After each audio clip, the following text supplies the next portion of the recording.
All right, ladies and gentlemen, fellow decoders around the world, wherever you may be, I appreciate each and every one of you for joining in tonight on What's Your Question number 87. Well, we're inching closer and closer to that 100 mark.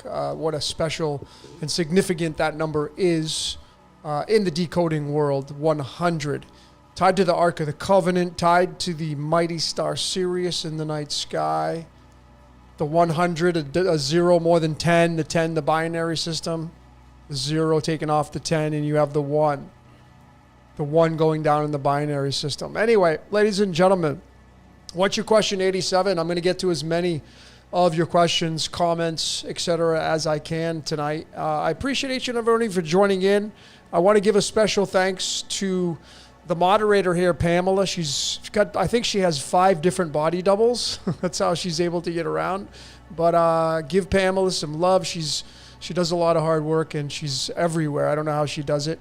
And I also want to really thank each and every one of you for being here, and those of you that are members of the donating aspect of Patreon, where the majority of the heavy hitter decodes are now on that platform. And, you know, why I created that platform, for reciprocation, right? The main reason for reciprocation. And I got a lot of big decodes coming out that are going to be absolutely just mind-blowing. I'm going to be showing some previews tonight, as I often do. So make sure, you know, you try to stick around for this entire What's Your Question number 87. Don't know how long I'm going to go for. Everything's all improv. We're going to talk about some astrology, numerology. We're going to get into some decoding, and we're going to get into as many questions as we possibly can. And today's card for September 21st is the 3 of Clubs. This card If this is your birthday, if this is your solar return, or if this is your card in general, it doesn't have to be tied to today. There are many birthdays that have the 3 of clubs. But let me remind you what this card means. It's card number 16. It's tied to the Tower card in the major arcana. And that card means a lot of movement, obviously. But this 3 of clubs card is the 3 of wands in the tarot. And that's the one that wants to go on adventures. It wants to go on journeys. That's exactly what that card entails. So if that is your card, well, I know you're a busybody. You like to get around. It's all about the experience. It's all about the journey of life for you. And that's paired with the Spirit card, which is the 5 of diamonds. And the 5 of diamonds, of course, is never satisfied. Any fives, they are never satisfied with life. That is a positive thing because that is what promulgates you to get out there on your adventures. Is that I'm not satisfied, I'm not satisfied, I'm not satisfied. Always wanted to one-up and replace the experience that you had yesterday. So those are the 2 cards that are measured against today's date of September 21st. Okay? So I'm going to be looking right over here. I'm going to be looking at the comments as you guys and gals come in. I was just over at Waters Above. He's still going with his shindig. I was over there listening to some of his words of wisdom. And maybe you were over there. But the great Jordan over at Waters Above, he's still got his show going on there, so maybe you'll be toggling back and forth. I don't know. But nonetheless, ladies and gentlemen, let's get into some of your comments. Jump right into this. Let's talk about some of your comments and your questions. And by the way, that song in the beginning was called The Trip by Still Corners. That was the band Still Corners and their song called The Trip. Amazing, amazing song. Okay.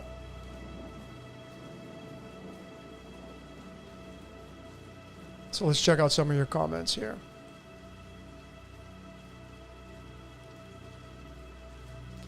Decoding what Jordan says, how much free will is there? Do we really want to get into that question? My final answer is not much. Not much to, if any at all. I know that's a wah, wah, wah for some of you, but for me it's liberation. Why I say it's liberation is because then you can just let go. Not try to control everything. Not worry about the consequences. Not worry about the environment. Not worry about the experience that you just go do it. You just get to let go. Instead of trying to control everything. That's what people do is we try to control everything and then we get frustrated when things don't go our way. You know, if you're a generator in the human design and you're living through that code, well, your not self theme is you get frustrated. How do you get frustrated? Well, as a generator, manifesting generator, it's when you chase things in life. See, as a generator, manifesting generator, your rule is not to chase anything. You're here to create. And I would encourage you to create from the perspective of not paying attention to the mainstream. It's going to sidetrack you. When you tune out of the mainstream, you become free. You become free. Because now you're not under the influence of that game. You're now paying attention to your game. But as a generator, manifesting generator, your job is to create. And then create. But you don't chase things.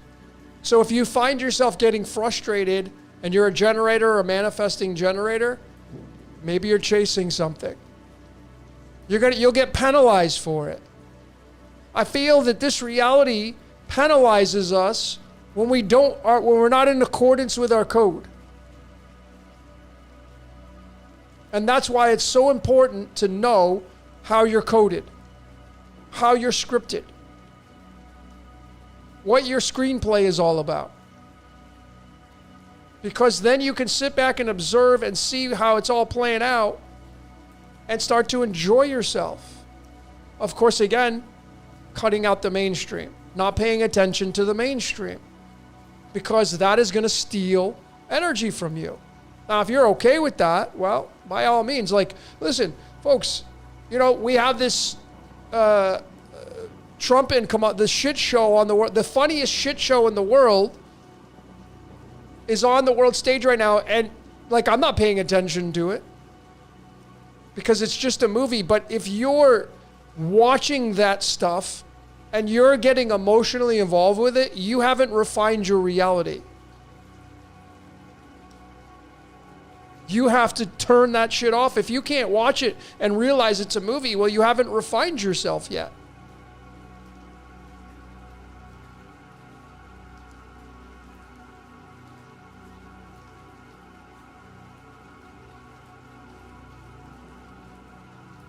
Black Suit Spicy says, is the Bob Proctor decode still coming? I'm not even working on that right now, so no, it's shelved. I mean, I've gone over Bob Proctor so many times already. I feel like I've already done a decode a million times over with him. He's a 10 of diamonds.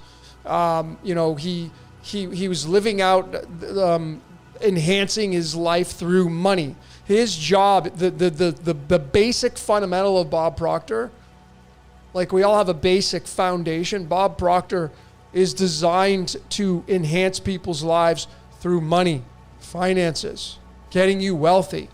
And it's not just money, but that was the main reason why he incarnated as a human being. And see, this game, this reality, that's one of the things this game wants to do, is it wants to experience money. It doesn't like to experience brokenness, so to speak. Like it does, obviously, because it's everybody. It's all this colorful character aspect. But Bob Proctor, his job was to come into this reality and then show people how to live a life of financial abundance. And he's not the only one. But the 10 of diamonds is the card of fortunate blessings. Tom Brady has that card. Prince, Michael Jackson. Matthew Groening, the creator of The Simpsons, 10 of diamonds. I mean, need I say any more? And if you're a 10, it's the binary system, directly the binary system.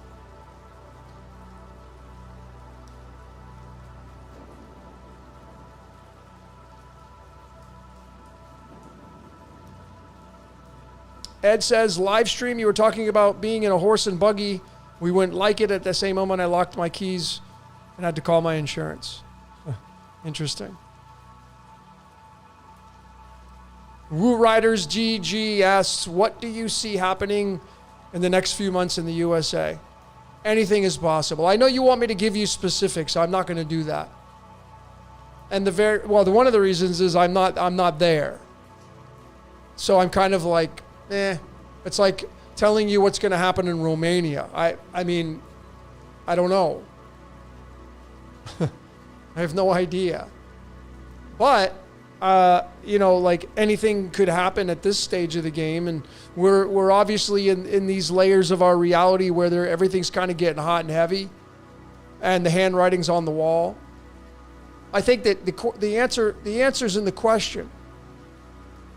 I think if you take a look around in the U.S. and you start watching, you know, specific videos on topics that you're interested in and you pay attention, you know, like real estate. If you're like I used to be in real estate.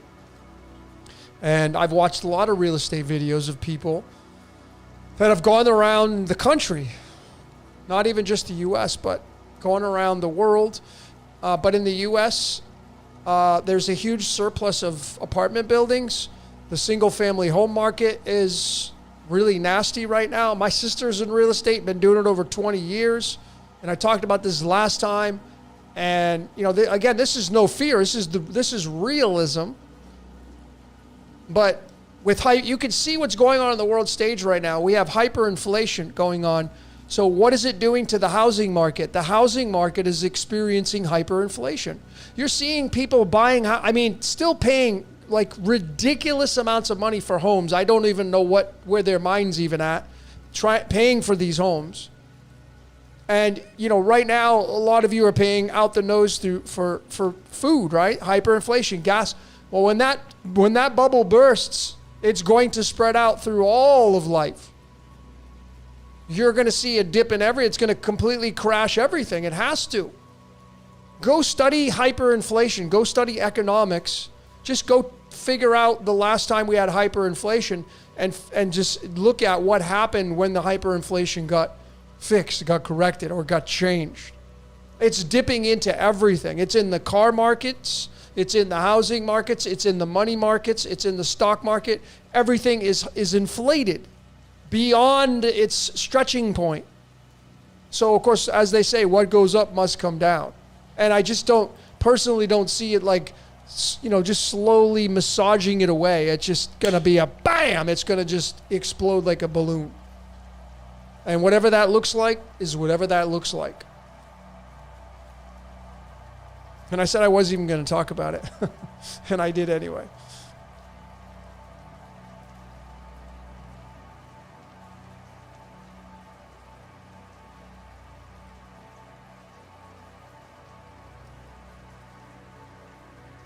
Christopher says, thoughts on the diddler?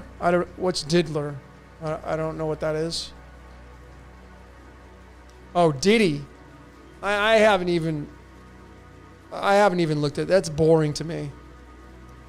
I have no interest with that.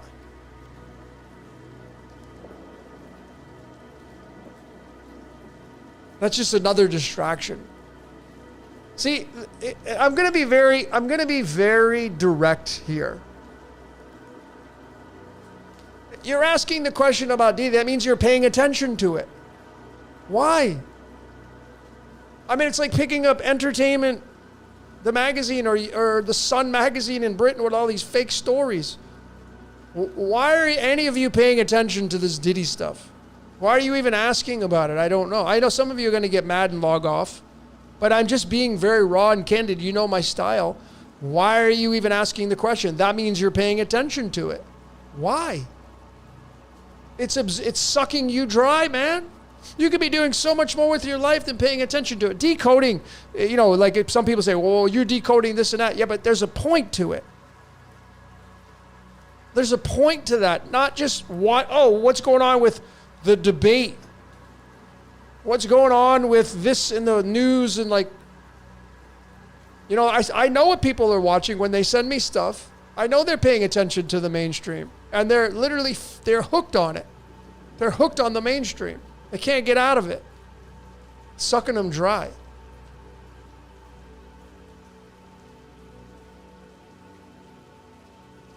What do I think of Neville Goddard? I think Neville Goddard's amazing. Another guy who, again, incarnated to tell you to break away from the mainstream and pay attention to you.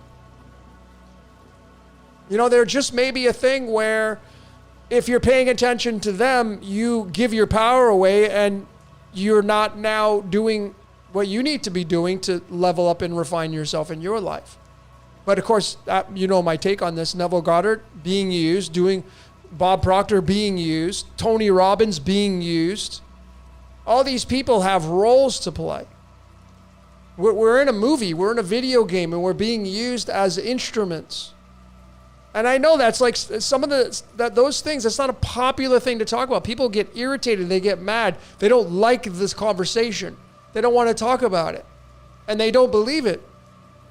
But go do the research yourself, and what you're going to see is that you're not in control of your life. And that's just the final answer. You're not in control of your life. That's it. It's not a bad thing. So then you can say, well, what am I going to do at that point? You start to study what the hell you're being used for. That's what you do. And then you don't deviate away from that. You're all in. Like, you ever play poker? I'm all in, right? I'm all in. And there's no bluffing when you know your code. I'm all in.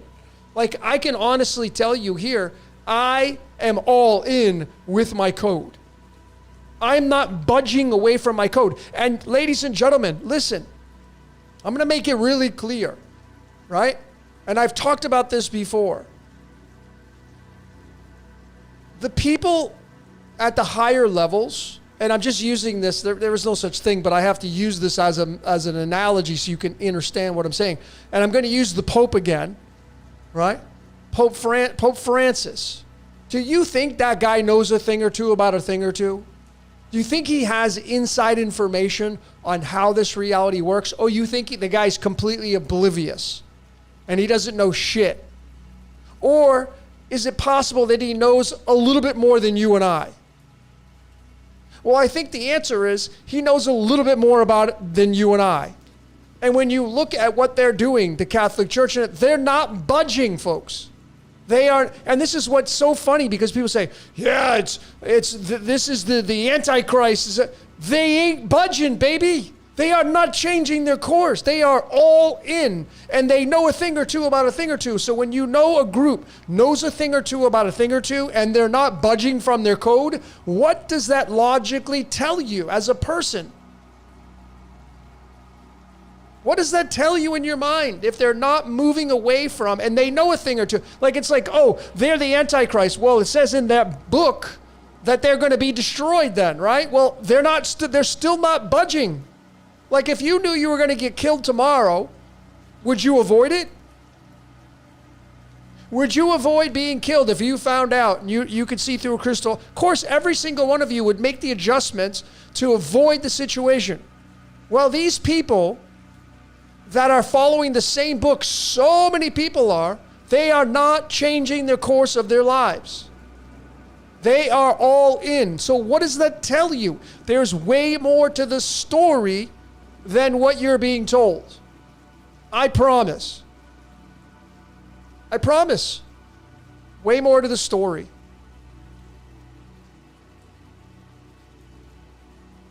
Brian Drave says, but are you really all in? I am 1,000% all in, bro. I'm all in. I've been all in. You're seeing all in. I'm all in. I don't know how I could measure that for you, but I'm all in. The question is, are you all in with your code? First requisite, you got to study your code. You got to discover who you are. You got to know what your code is. That's number one. Then you got to go. Then you got to make the decision. Am I going to go all in?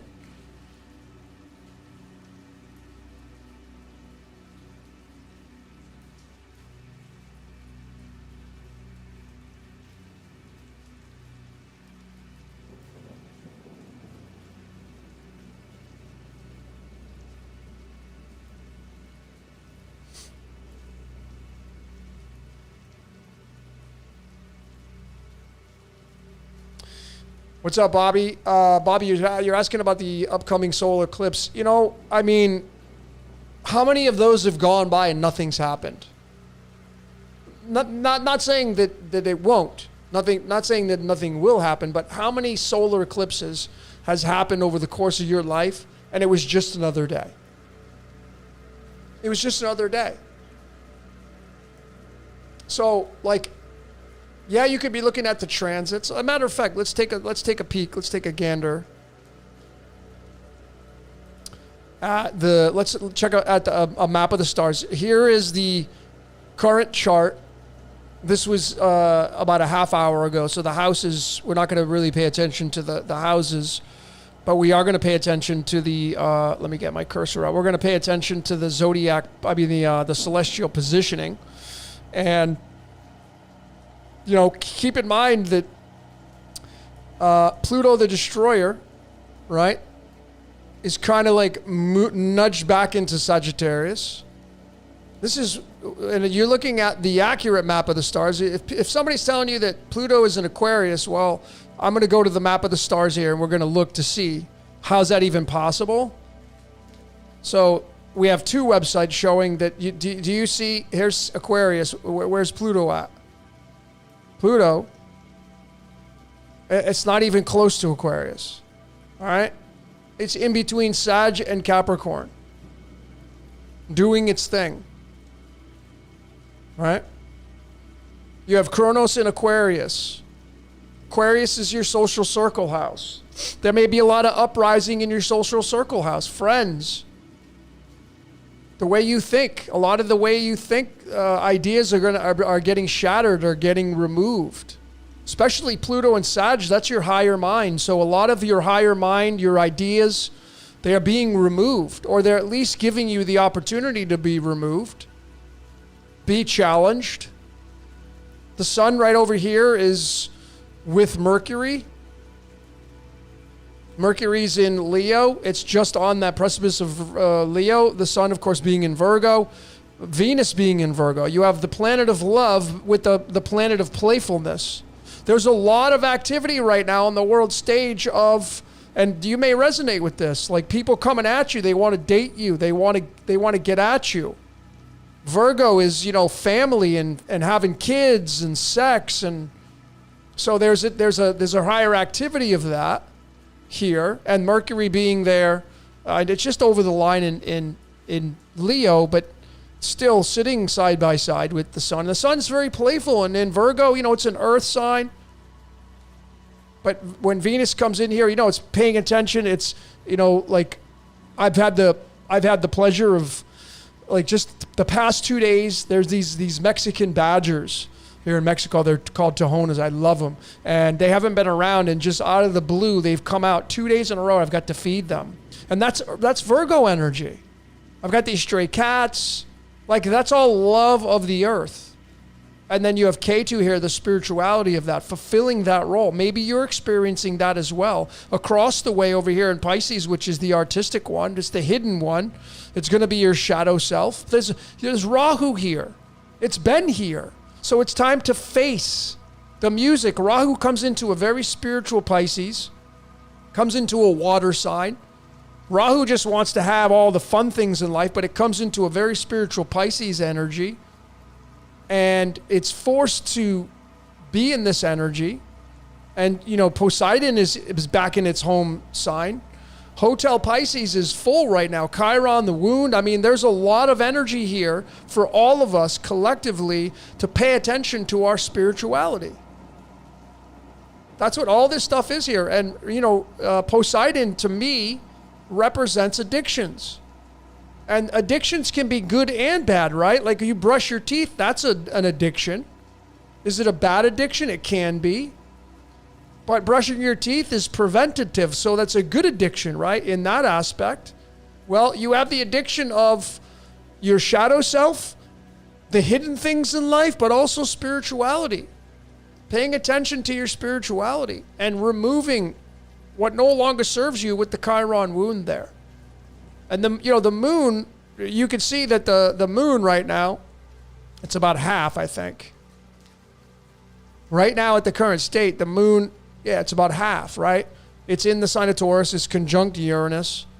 The moon is the way you feel about this reality. Taurus is ruled by Venus. Venus is in Virgo. So the way you feel about this reality is in a sign that is ruled by luxury and love and the finer things in life. Jupiter's here as well to expand that. These have been here for a minute. So this energy has been profound for all of us. But as we move through the days, we're going to get to the 29th, you're going to see that the moon, we're moving into a new moon on the 29th in the sign of Leo. The new moon is going to be on the 29th of September. I think the 29th or 30th. Yeah, 29 and 30. We're going to have new ideas in fire. So this is time to get out your fire sticks. New ideas coming out in Leo with the moon aspect. All right. So there's kind of some of the chart. We'll come back to that probably.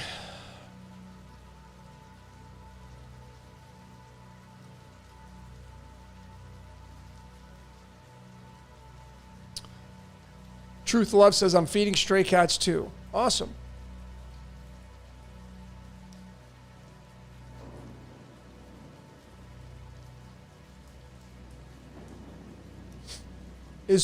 Truth Love asks, is Poseidon connected with Neptune? It's the same energy. Poseidon is the precursor to Neptune. Neptune is Roman. Poseidon is Greek. I like to talk about Greek because to me it seems like the Greek precedes the Roman.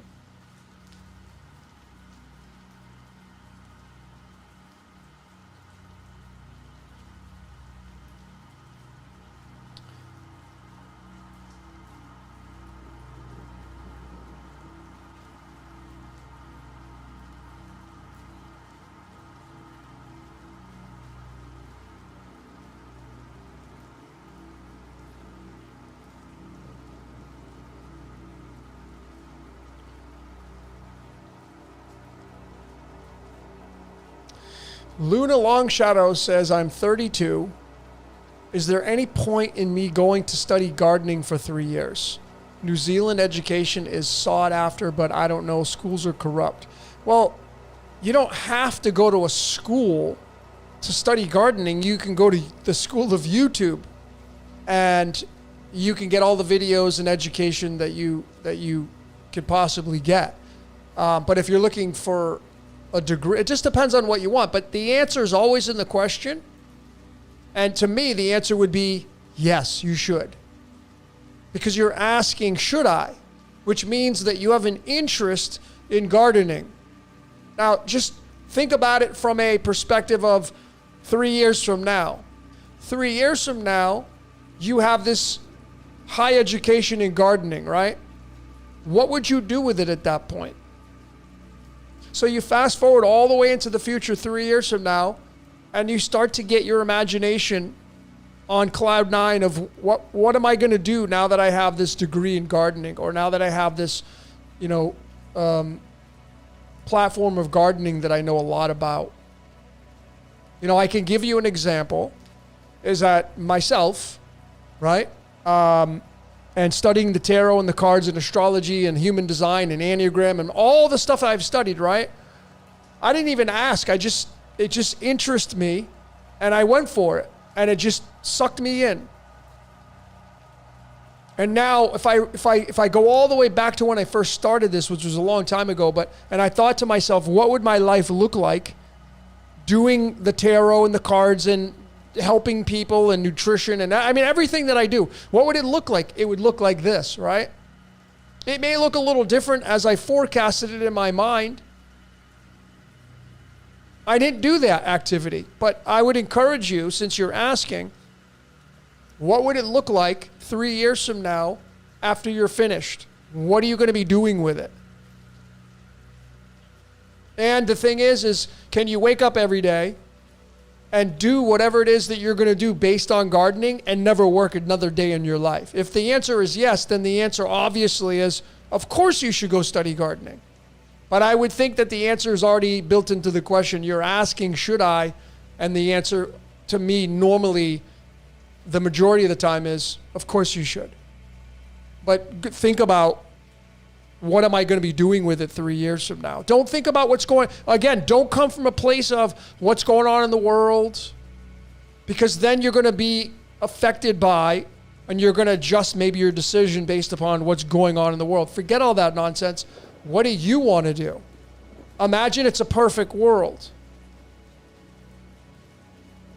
and you go study gardening. The answer is already in the question, so that would be my answer for you.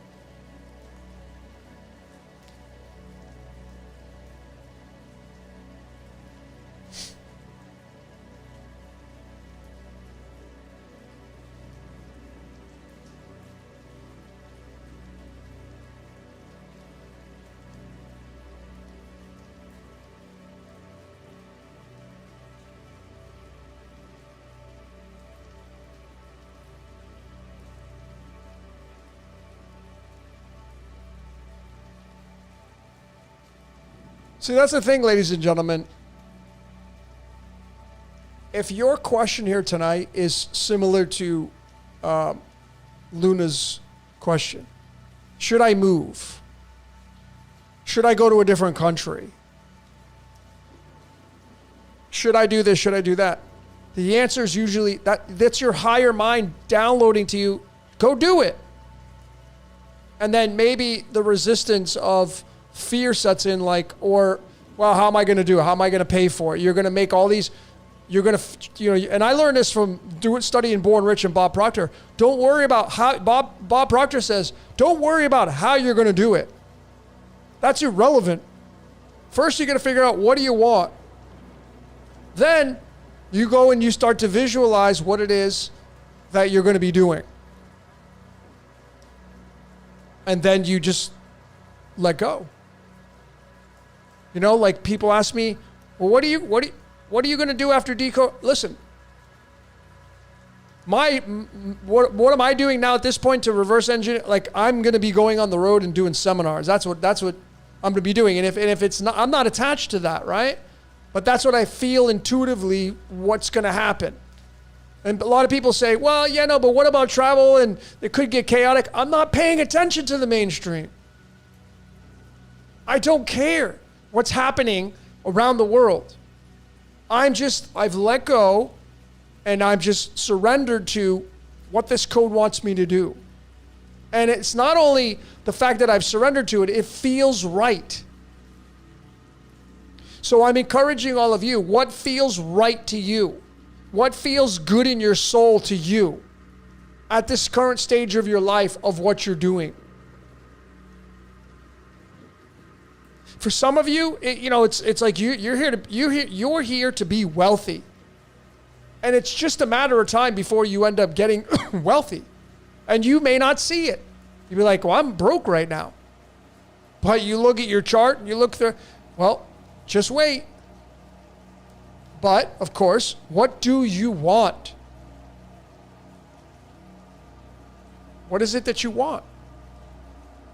That's the thing. I think some of you here don't know what you want. And that's okay. And that's why studying your code is the most important thing you can do. The most important thing anyone can do is study their code. If you got kids, the most important thing you can do for your kids is to study their code. The most important thing, if you have children, is to study your children's code. They could grow up and save the world one day. I've been saying this how many times now? Your kid may do that. And you get to sit in the audience and say, that's my kid. Yeah, well, that's what you incarnated for, to pump out a kid to go save the world. Like, don't think that is like below you or beneath you. That can happen. Somebody's going to do it. It's like somebody's going to win the lottery. Well, you got to play. You got to play the lottery to win. Someone's going to win though, right? If you play the tickets normally.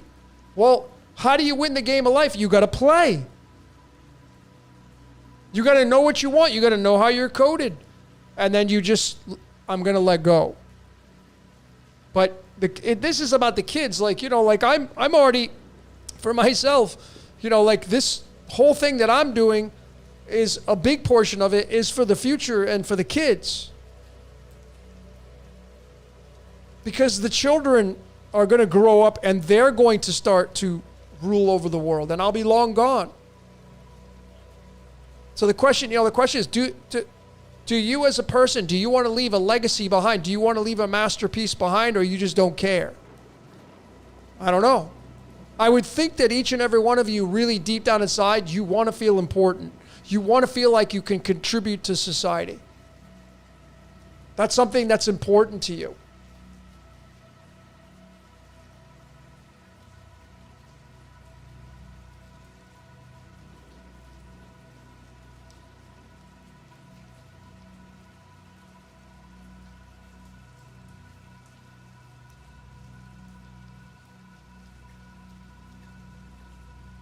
Luna Longshadow says, it's the last year our government are funding first-year students. Too many people took the piss, so they're now giving folks their last free year. So I might as well go for it. Well, there you go. And let's talk about that a little bit more, right? Let's say they're not giving anything to you. Would that deter you from doing what you want? Again, are you in the flow state of your code? Because when you're in the flow state, let me give all of you an example. I really want to give you an example. Let's look at this. I've used this before. This is how I feel life works from nature, right? When you look at this lightning bolt here, okay? The lightning bolt is coming from above and going down below, right? And these, if you look at my red cursor here, these main veins are the most dominant, right? They branch off. But essentially, all of these are trying to reach the same destination.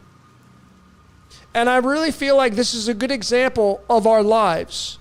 If you want to stay on the trajectory of this main vein of the lightning bolt, where it's most powerful, where it has the most energy, sometimes what we do is we go on detours. We go on these little branches. And then we find our way back. right? And this ride may not be as fun. Maybe this was a doozy right here. When you get on this trajectory right here, you're surrendering.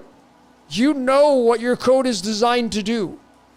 You know what your contributions are to this. I'm not saying you're going to have a red carpet ride for the rest of your life and you'll be trouble-free. I'm not saying that. But what I am suggesting is that when you figure out what you're doing in this reality, you're on this main vein. And now you're having the time of your life. And I think that this is a very good example of how this reality works. You want to be on this dark line right here. You can see they're all reaching the ground, but you want to get on this one. And that's where I feel you'll have the most explosiveness in this reality. Is that.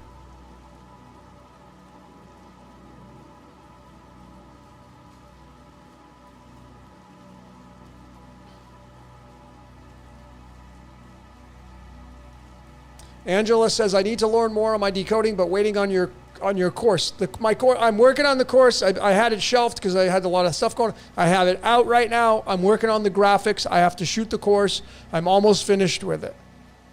And, it's going to give a lot of you liberation because you're waiting to figure out what your code's all about. Maybe you're somebody who's, you don't want to get a reading. Maybe you're somebody who wants to do it yourself. A lot of you want to do it yourself. I get it. I like to do it myself.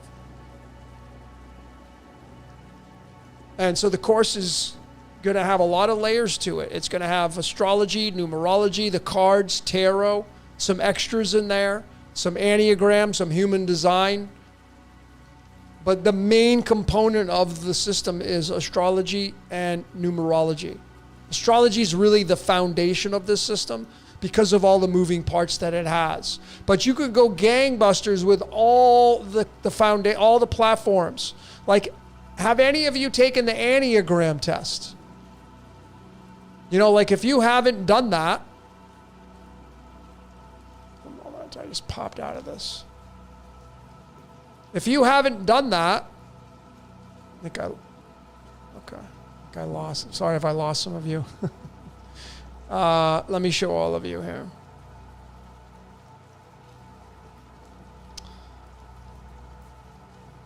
This is another system right here that's amazing, right? I don't talk a lot about this because normally there's like if you go to the Enneagram Institute, which is the main thing you'll come to, you got to pay for the test.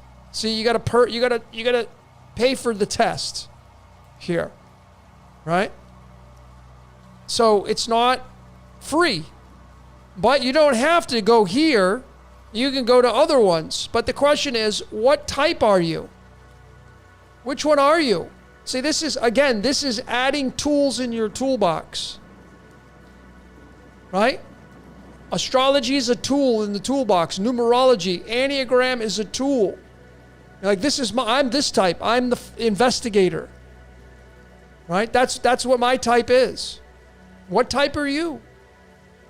And you'll have a blend of more than just one. You'll have what are called wings. So this system is amazing. This is another tool that you can use to figure out what the hell you're doing here and what makes you tick. And so that's going to be included, a small portion of that's going to be included in the course because, I'm going to encourage all of you to do as many personality type tests. Like maybe you need to take it again. I've taken it like 20 times in the past couple years. So why do I do that? Because we end up changing. We end up refining our reality. So you may end up changing from an introvert to an extrovert. You may end up changing from a feeler to a thinker. You're going to be a blend of multiple personality types.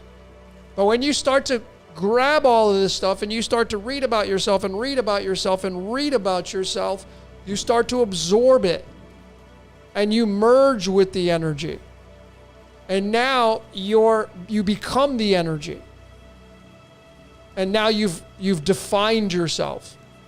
And what this helps you to do is remove past programming. You know, all of us are programmed by our parents or whoever raised you. Whatever you got raised up as a child, there is programming there.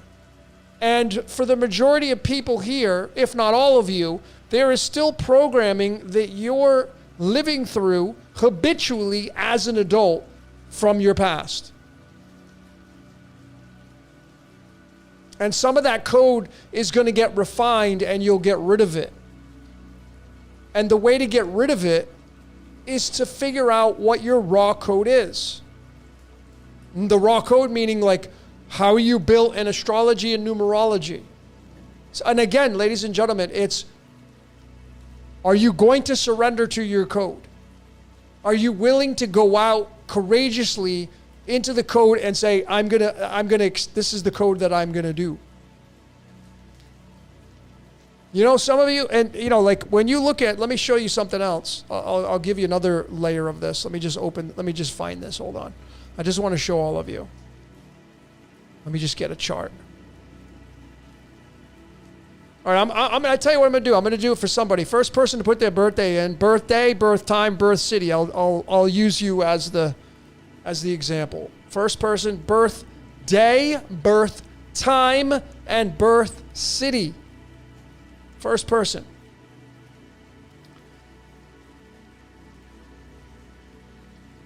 Let's see.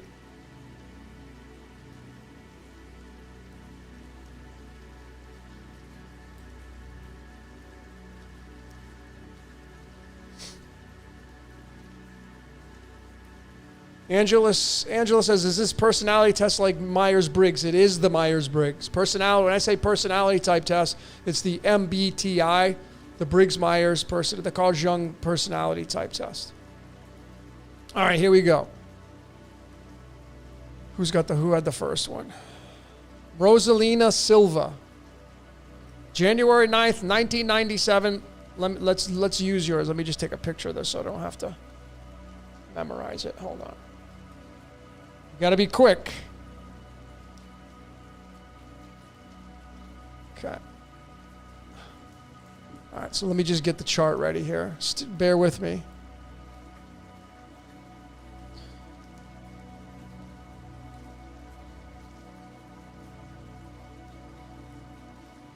$1987.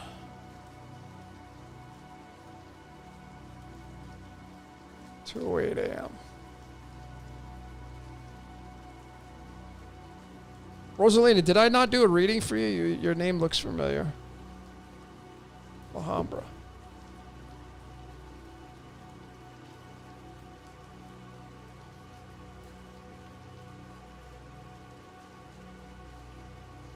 Okay.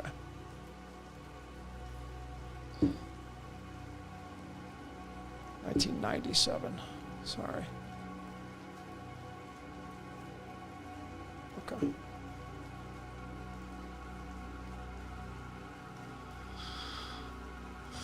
Okay.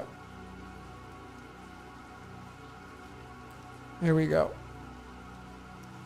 So, for Rosalino, okay, January 9th, 1997, 2:08 a.m., La Habra, California.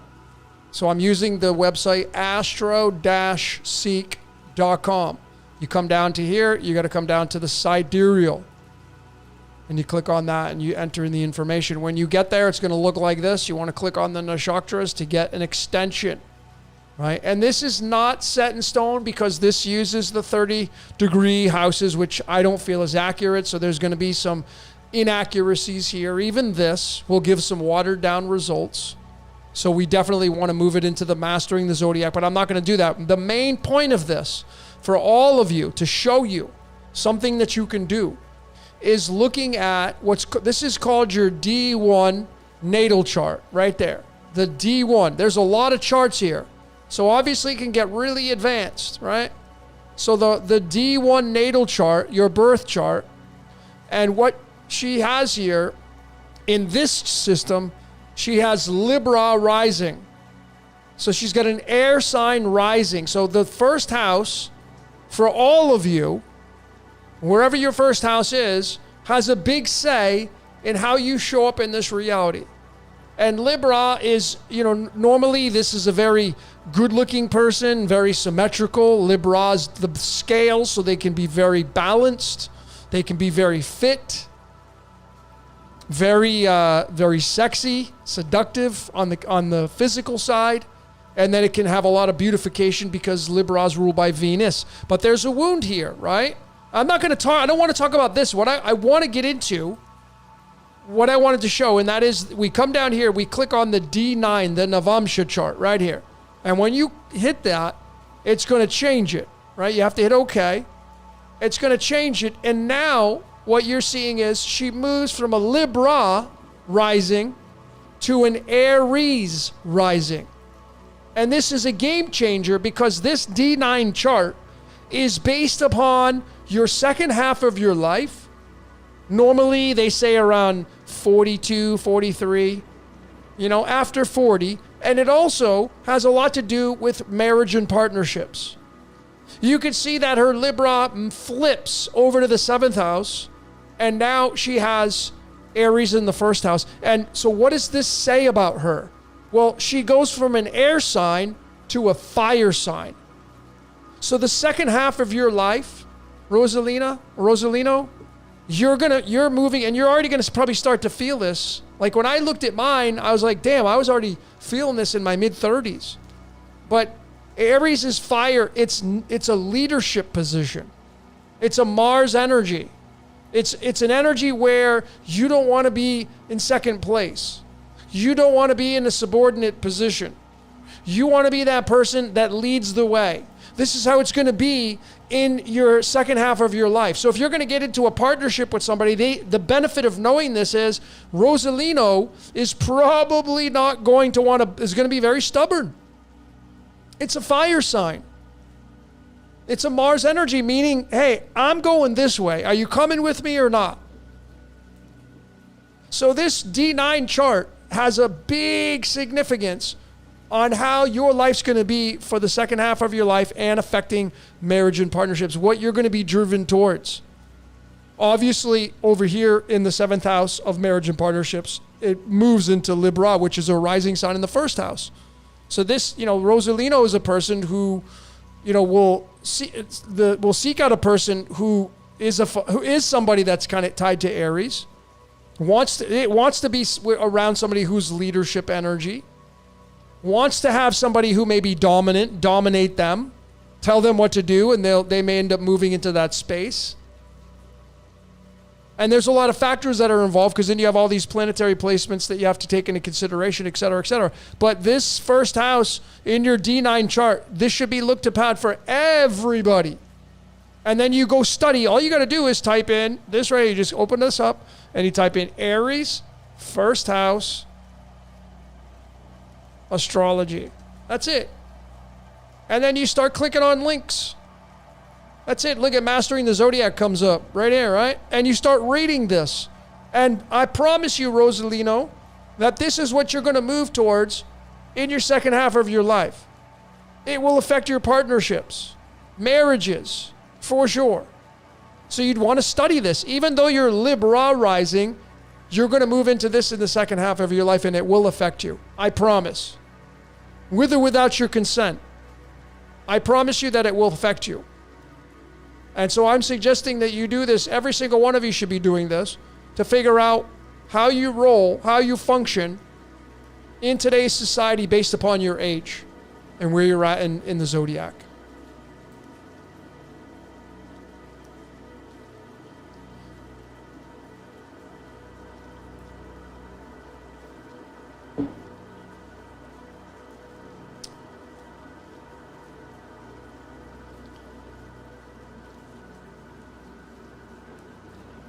Oh, not AM. Shucks. Hold on.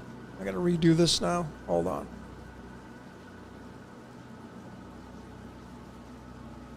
Wait a minute. You had two. It's PM. You put AM. I think you did. Let me see. Did I make a mistake? Because I could have swear it said. Yeah, you put AM. You put AM.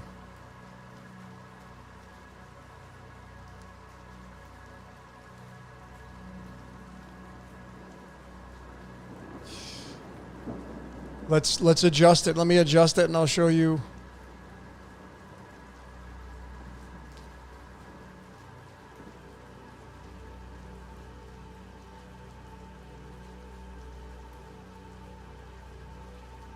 Let's go back to it. All right, so 14:08 p.m., January 9th, you have for your D1, your normal birth chart, you have Taurus rising, right? And I know this well because my D9 is here, but it's in the nakshatra called Rohini. So this is beautification.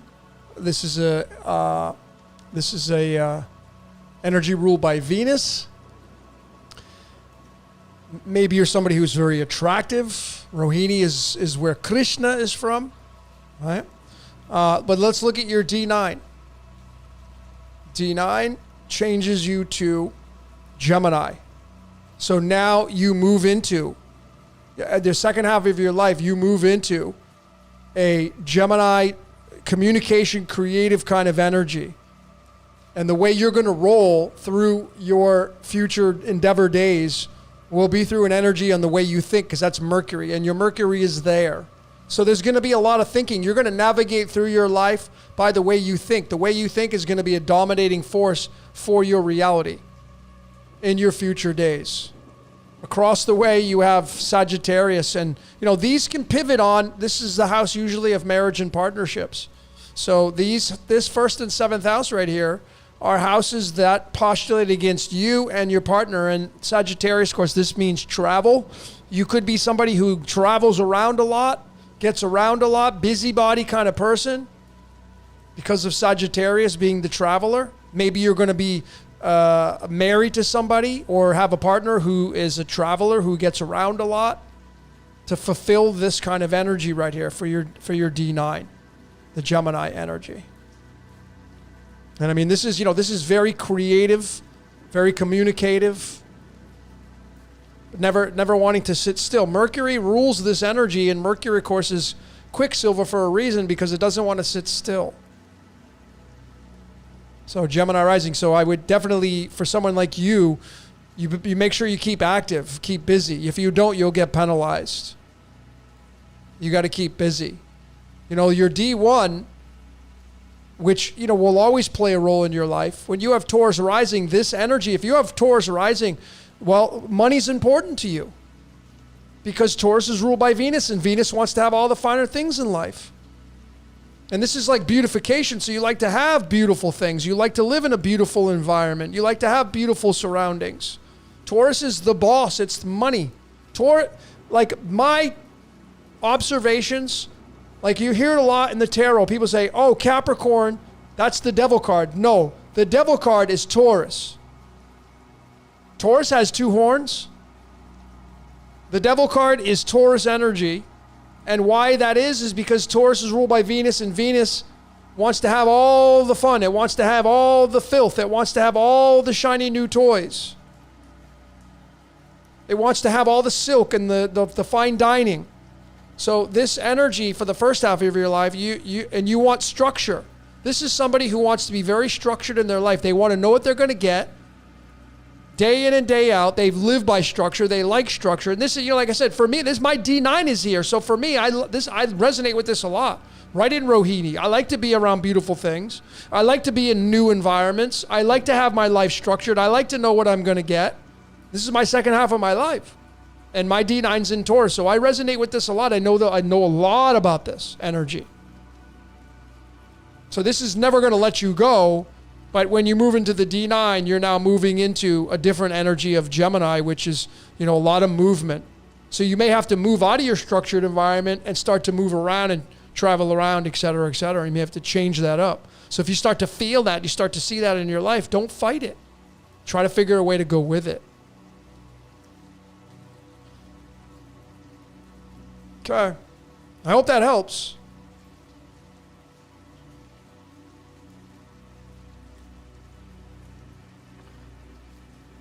You hate Gemini. Well, you better not hate it, because you're going to move into it in your second half of life. So you better get used to it. You better embrace it.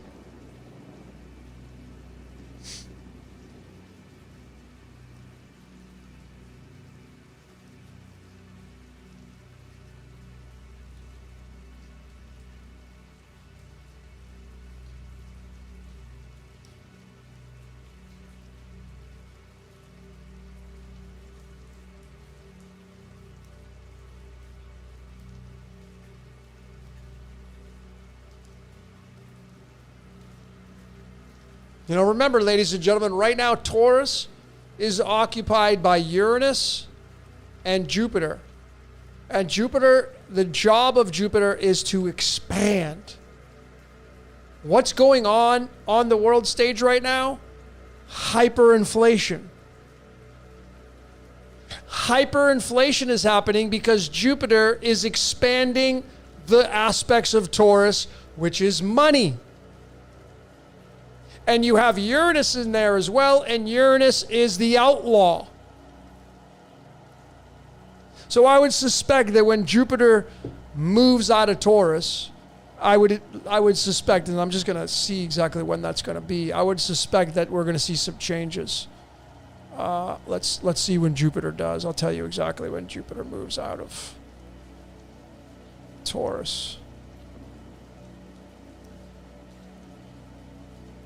It's going to be a minute. Yeah, you're talking 2025, May next year.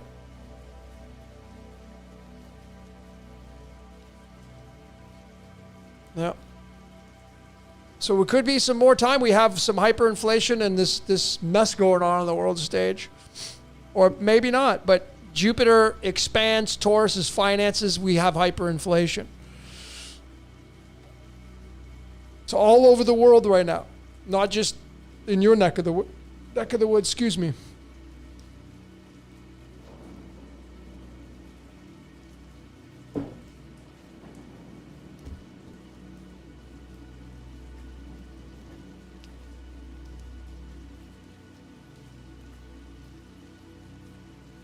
Wow, Rosalino says, I've been following you since 2,000 subscribers. Wow, thank you so much. I'm flattered, impressed at the same time.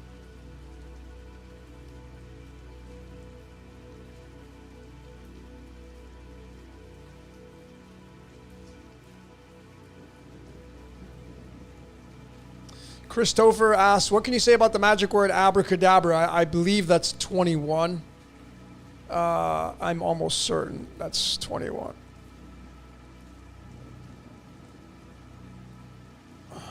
Or is it 20? 20.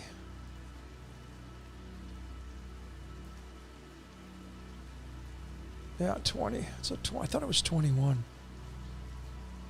Let me just double check.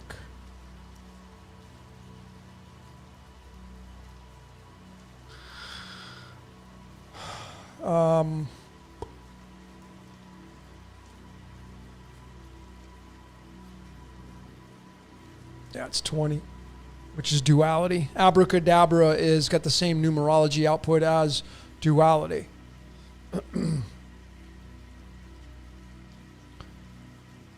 It's got the word Abram in it, if you will.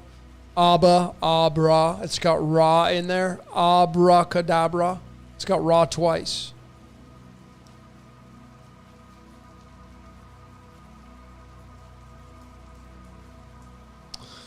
Cosmic Furniture asks, Logan, do you still want to meet a 3 of diamonds gal maybe one day? I'm open to anything that comes my way. I look at the card charts, I look at the card system, I look at my astrological, the transits. I'm a fiend for the tools that I use. And I'm open to, anything that comes my way that I've suggested. So of course, like I've been living a life of celibacy for over 2.5 years. This is not my first time doing this stretch. Done it multiple times.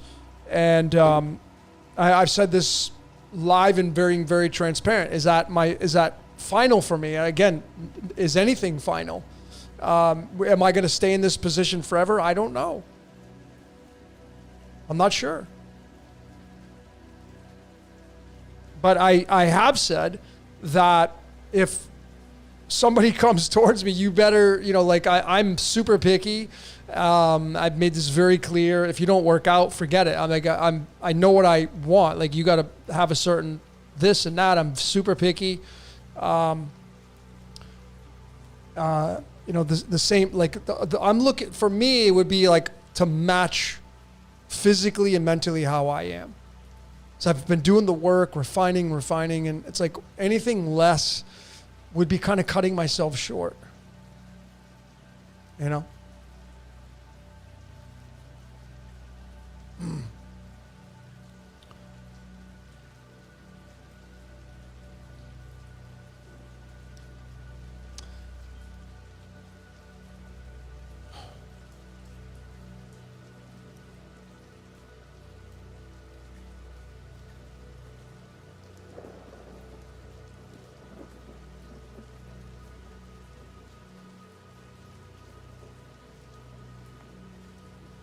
Yeah, the three of diamonds, that's Donald Trump's card, you know? The three of diamonds card, if you're that card, I mean, it's, you know, like when I had stated that publicly, like I want to meet somebody who's a three of diamonds, I didn't have the education that I have now. I didn't have the eyes to see that I have now. And now that I look back at what I said based upon what I know now, you know, like I'm an 8 of spades, king of clubs, 3 of diamonds, 6 of hearts. I mean, when you know what those cards are and the spaces they sit in the Venus magic square, and you start to look at the numbering patterns and the 8, the 3, the 3 is a broken 8, you know, et cetera, et cetera. And some of these cards that we connect to are very significant in our lives, right? But for me at this stage of the game, and I would hope that all of you are on the same page, when you surrender, and you're not expecting.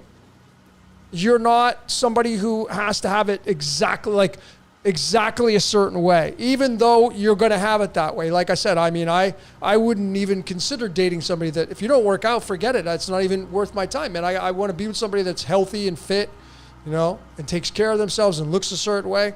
That's just, you know, all of you have your parameters. I have mine. But then I'm going to say, I would say no. I would definitely say no to somebody if you don't have those parameters, right? So, and I would imagine that each and every one of you are going to do the same things as well, is that you're going to have your parameters but I don't have any expectations, even though I do, because it's a contradiction, right? I want this, I want that, but if it doesn't come my way, I can easily say no. No big deal.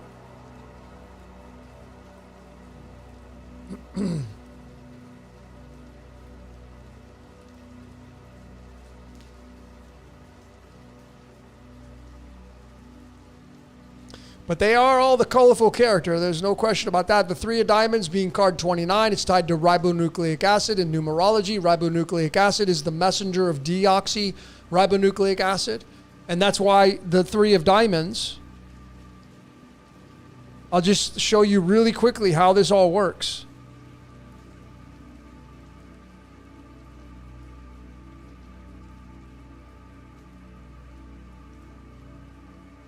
These two cards right here. These are the cards of Trump. Just you use them as the example, right? But the 3 of diamonds is paired with the 6 of hearts and other cards. But the 6 of hearts is the baby. The word baby equals 6. The 6 of hearts is the baby. The 6 of hearts is the legacy of being a human being. It's the lover's card in the major arcana. So it means paradise. It means shalom. It means good. Right? That's what it means. And the controller of the baby, the controller of the paradise, is the 3 of diamonds in this situation, which is the ribonucleic acid. The 3 of diamonds. And the 3, of course, we could talk about the square root of 3 being tied to the eye of Shalom Ra, the all-seeing eye of Shalom Ra.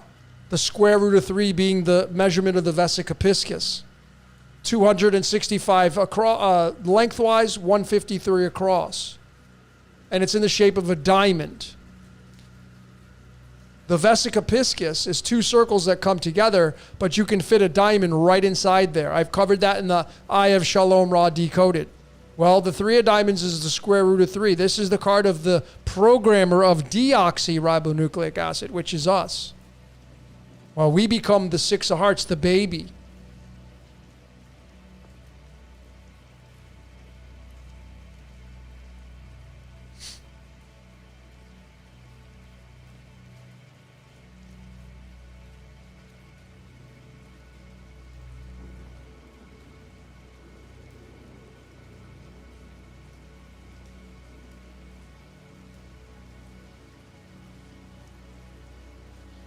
Cosmic Furniture asks, can we transcend our birth card? Well, for me, as a fan of the cards, I focus on my spirit card. And I would encourage all of you that feel the urge to do this, to do the same thing. Is you want to move into your spirit card. The spirit card is the card that I call your handler card. The one that runs you. The voice in your head, your controller, your representative, running you, your spirit card. Your ego card, your birth card, that's kind of like, for me, it's old news. Like, I'm the 8 of spades, right? Like, and that has significance. It always will have significance. But I've refined and I've done the work, and now I just don't really resonate with the 8 of spades anymore. I resonate with my spirit, my handler card. That's what I've moved into. So I would encourage all of you to do the same thing if you feel the urge to do it, to move into your spirit card. So transcending your birth card would be to probably go to your spirit card, and then any other things that ends up paying it, that you attributing to that card. So if you're an Ace of Diamonds, I mean, the Ace of Diamonds is when I started this channel. I started this channel, this one, on December 4th, which at the time I started this back in 2018, I was asleep compared to who I am now. I wasn't using the cards back then. Of course, then I reverse engineer it. I go back. This channel that I started is an Ace of Diamonds channel. And the Ace of Diamonds is the quarter. I have some big decodes coming out, like massive decodes coming out.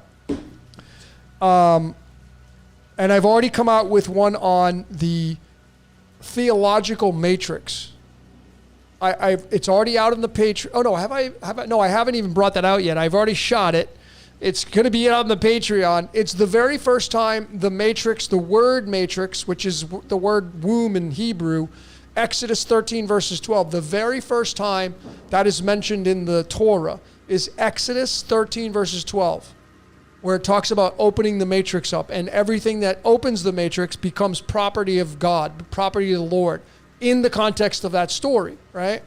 Well, when you start to decode it and break it down and utilize it, you'll see that it becomes the Ace of Diamonds, and a big portion of it, which is the Ace of Pentacles. See that right there? That is the Eucharist. In religion, that little pentacle there, that disc is the Eucharist. And the church it wants to give it to you. And the church will tell you this is the body of Christ. And what is Christ? You're having the experience. Some of you don't want to have the experience anymore. Well, do you want to get rid of and eliminate some of the programming? You stop paying attention to the church. Because the programming the church will give you is through the Eucharist. So essentially, my channel is offering you my own Eucharist. It's called information. It's an alternate way to look at this reality in a big way, obviously, because I'm a disruptor. I'm an outlaw. I'm not somebody who follows, I'm a nihilist. Getting rid of programming and offering something in return, something new to think about. Well, if you're somebody who grew up like I did, I grew up in the early 1980s. I was born in 1973. So 1980, 1981, 1982, 1983, these were my roots. And I remember being able to go to the arcade with a pocket full of quarters, and I was the happiest ever being able to do that. And the only thing I wanted to do was play video games when you go to the arcade. And you slide the quarter through the slot, and when you do that, the game comes on. So this card right here represents the quarter. That right there represents the quarter. Can't even get it to focus in. That's the quarter. That's the gift of life. That's the Eucharist in religion. In our reality, this is an idea coming to you.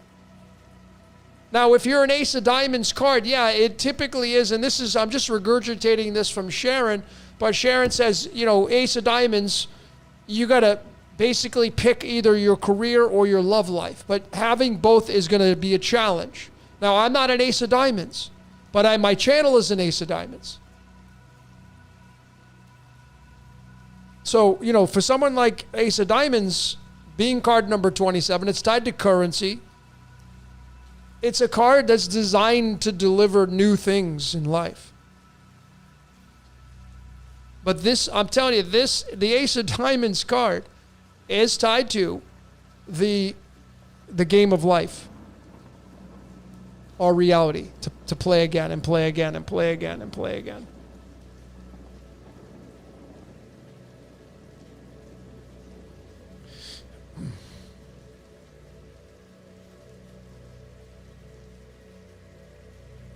Jane L., you didn't miss anything on Diddy. I'm not even interested in that.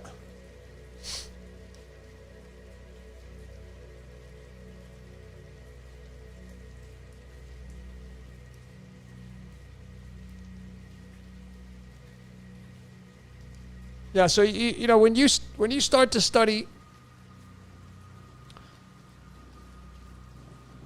this will help all of you, so just bear with me 1 second. Let me get them all out. Hold on. No matter what card you are, I'm going to use the aces as reference. So just hold on 1 second. Okay.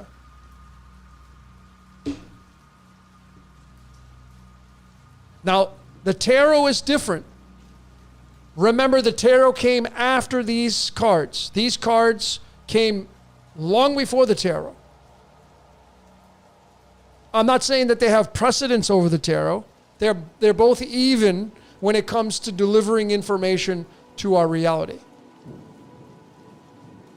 So I learned from Sharon and the book called Secret Teachings of... No, wait a minute. Hold on. That's Sacred Symbols. I learned from that book. 1947, the book came out. And that book is derived around the aces of hearts, this being the first card. In the tarot, they're not. They have it a different way, but that's a separate system. So we're not going to use it. I'm not. The ace, if you're a heart, 5 of hearts, 6 of hearts, 7 of hearts, I feel. The name of your game is I feel. Hearts are I feel. It's emotions. It's love. You navigate through your reality through feelings. The next suit is the clubs. In this, the way I learned it. But these are all interchangeable. The hearts can be last. But the ace of clubs, again, it can be a 5 of clubs. It could be a 10 of clubs. It could be a queen of clubs. It could be a whatever. This is I think. Because now you get into, from fire, you get into air. And now you need to start to plan out. So clubs are designed to be the heavy thinkers. I think. So I feel, I think. And then you get into the third suit, which is the diamond. The diamond suit. If you're a diamond, I want. Your life as a diamond, you're set up for being, I want, collect. Like if you're a 4 of diamonds, you want financial security. If you're a 5 of diamonds, you're never satisfied with what you have. If you're a 6 of diamonds, you may be somebody who gives to other people.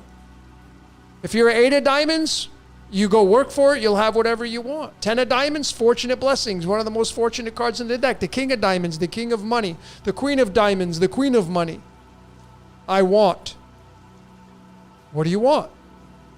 Then the last suit is the spade suit. And this is I am. I am. Because this is the card that runs spirituality. I am. The bottom. And this can be reversed where the spade is first. And the spade being tied to the black sun, which I'm not going to get into right now. So, I am. And if you look at let me just go to the card chart system. Hold on. When you go to this is the card system, the boilerplate chart for the cards, right? Over here to the left is your spirit card, your handler card. And over here is your birth card. It's called the life spread. So you just locate your card. I'm just going to go with the Ace of Diamonds, which is right here. And then you just come over to this side and you find the same space, and there's your handler card, the Two of Diamonds. And this Two of Diamonds runs the Ace of Diamonds. The Ace of Diamonds is subordinate to the Two of Diamonds. And this is why the Ace of Diamonds can be troublesome for relationships, because the Two of Diamonds wants financial money. It wants money. And if you're a two, well, you are the operator of duality, because two means duality, the yin yang. So the Ace of Diamonds, Two of Diamonds, the Ace of Hearts, the Ace of Diamonds on the spirit side. But what you're going to do here, you're going to reference this chart right here. All of you, no matter what your birth card is, you're going to reference this one. You can find your spirit card, but you'll see when you start to look at it, let's say this is your birth card. Well, the way that this system works, and there are several ways to do this, but the way I learned is it goes from right to left. And then it goes from top to bottom. So you start here and you have 13 cards matching the 13 weeks of the year. So this is what's called your life spread. So you're the sun. And then you start here and you go down one row, and now you have Mercury, Venus, Mars, Jupiter, Saturn, Uranus, Neptune, and then down here to Pluto. And you go all the way 13 cards to find your Phoenix card. But what you're looking at here, without getting too advanced, is you're seeing how many diamonds do you have? The Ace of Diamonds, how many diamonds do you have? Well, you have one here in your Mercury line, Venus, Mars, Jupiter, Saturn, Uranus. You have one in your Neptune. So you have 3 diamonds out of your total lineage of your cards. And if you're going to include your 13 cards, well, then you're going to have even more than that.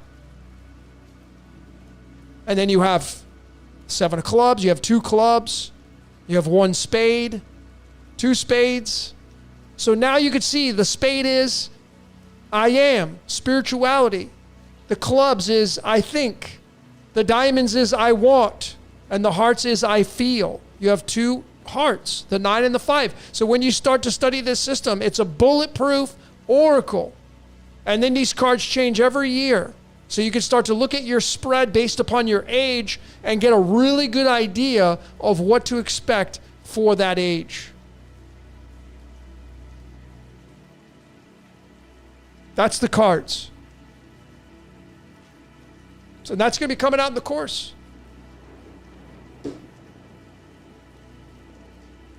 And there's different ways to look at the aces and the way I described them, but that's how I describe them. And you're all of them. Just remember that. Majority of you have all the cards in your 13 card spread.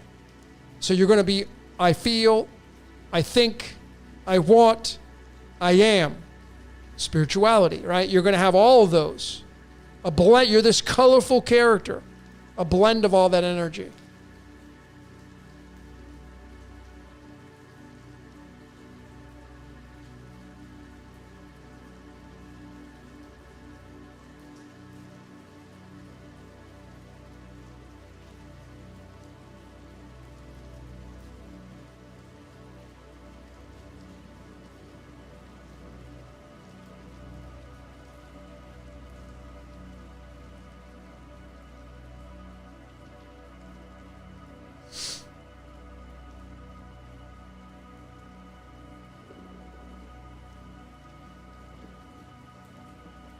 Lane asked the question, can our coding be that we don't care about our coding? Of course. You can just merely just leave here and go about, live your life and do that. But the thing is you're here. And you've been here for a little bit. So that means you do care about it, because you wouldn't be here otherwise. And as far as living life from your heart, to me, that's a fabrication. None of you, zero, none of you live from your heart, because all is mind. The brain runs this reality. When you say, I fell in love, how did you say it? You thought it. Oh, I felt it. How did you feel it? The brain has to give you that feeling. This is the controller of your reality. Not your heart. Your heart is designed to pump blood. And it is a major organ to keep you alive, but the heart doesn't feel. Your mind feels. The next time you cut your finger and you say, oh, I felt that. Yeah, you felt it because your brain gave you the nod on your feelings. So you don't live from your heart, you live from your mind. When you make a decision that you're going to go date somebody, oh, I love them. How do you love them? How do you know? Well, I think it in my mind. All is mind. When you have intuition, mind. When you say, I get a feeling, no, you have an idea, mind.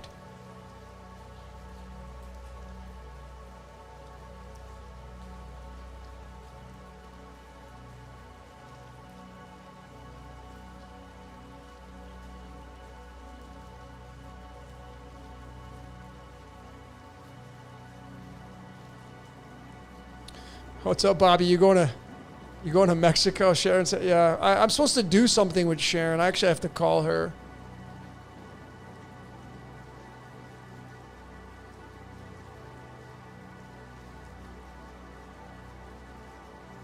Samantha's asking, what does the first house in Leo mean? Well, if you have Leo rising, is that what you mean? Well, then you're going to have characteristics of Leo, which means that, you know, Leo risings, they can get flirtatious. You know, it's the sun. The sun is the boss of Hotel Leo.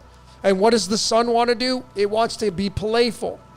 It wants to be the center of attention because it's the boss. When that sun comes up, it's the center of attention. That's Leo. It rules Leo. Leo is the king of the jungle. Remember, the males in the jungle, they don't hunt. The females do. When you got Leo rising, man, it's a lot of center of attention energy. You like to be the center, and that could be offset by planetary positions in your chart, so that may not be true for you. But normally it's somebody who wants to be very extrovert, wants to be the center of attention. Look at me, listen to me, you're going to listen to me, and maybe, just maybe in your code, maybe you have something to say about this reality, and people need to listen to what you got to say.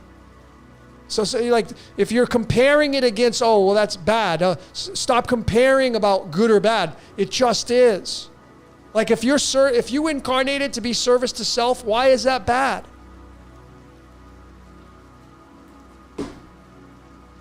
I'm going to give all of you a good example for this.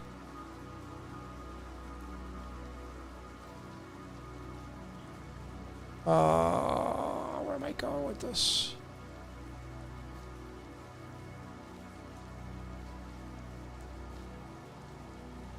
I have this decode coming out right here. I'm still working on it. But the image should tell you loud and clear how our reality is. And I promise you that what the code says, ladies and gentlemen, we are spirit into matter. You and I are spirit into matter. We are the below from the above. The as above is the sun and all the celestials, and the so below is all of us. We are a bag of bones. We are the matter from the as above. And the reason why I have the checkerboard there is because that is what we are playing on. We are playing on the motherboard of duality. So it has nothing to do, absolutely nothing to do with Freemasonry. Nothing.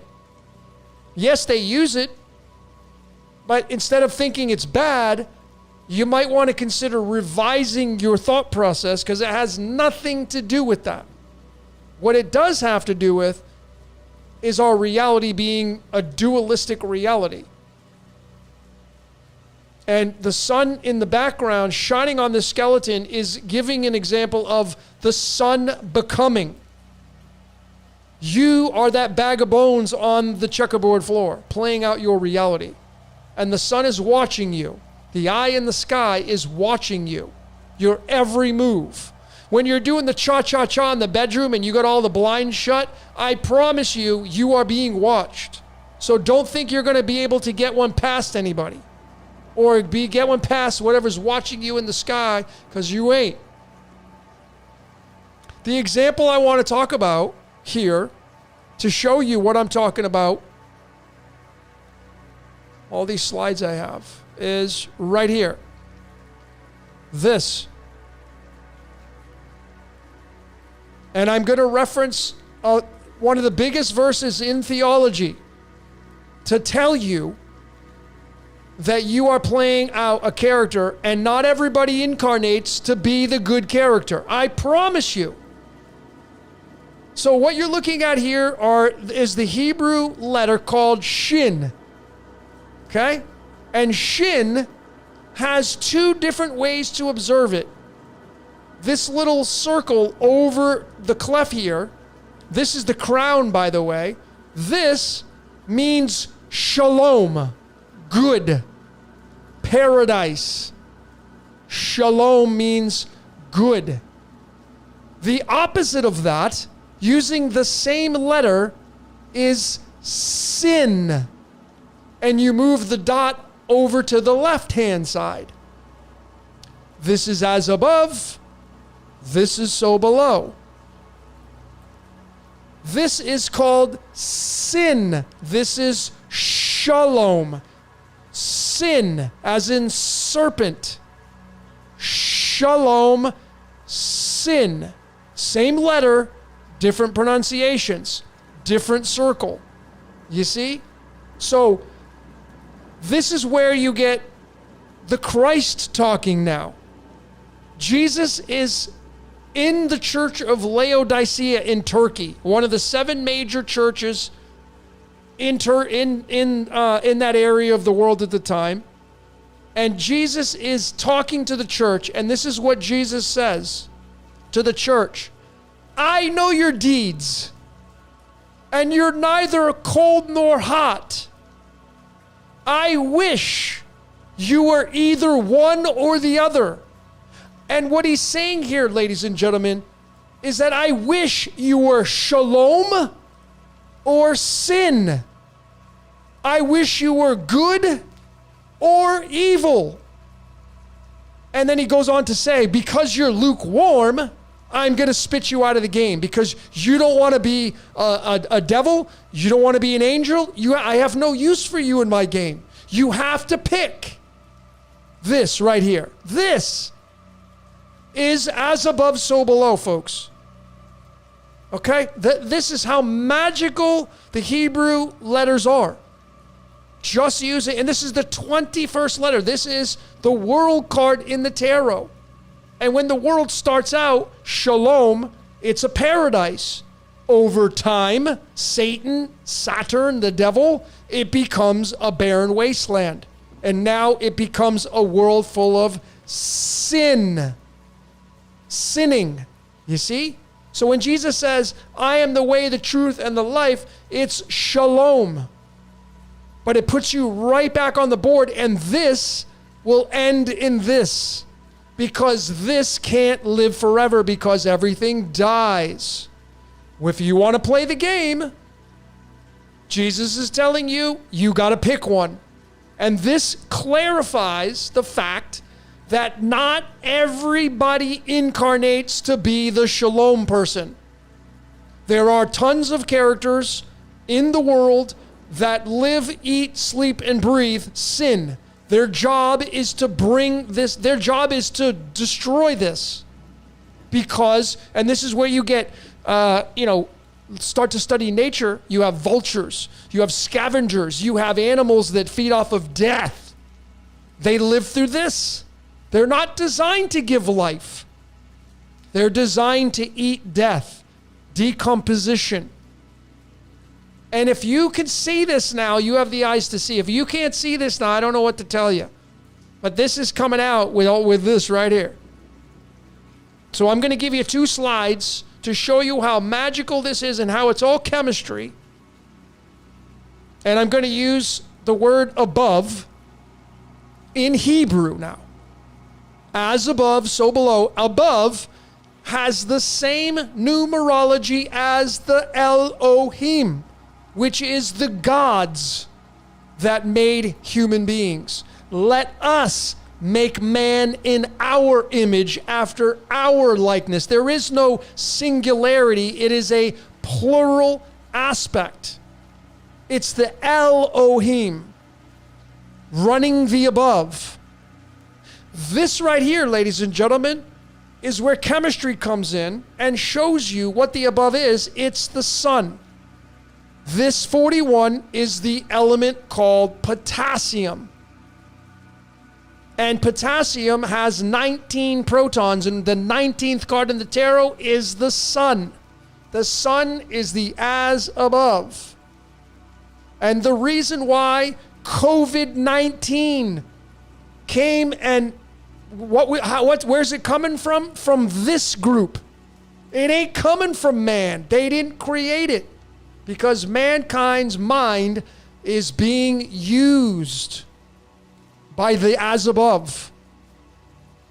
When it gets to, see, mankind comes in and we represent the below. And you go back into chemistry. And what is below? Calcium. And what is calcium? It's our bones and teeth. Which is why I have this dude dancing on the checkerboard floor. So simple chemistry from numerology tells you that what runs the below is the above, which is the Elohim. And it's the shalom and then the sin that ruins it. The inevitability.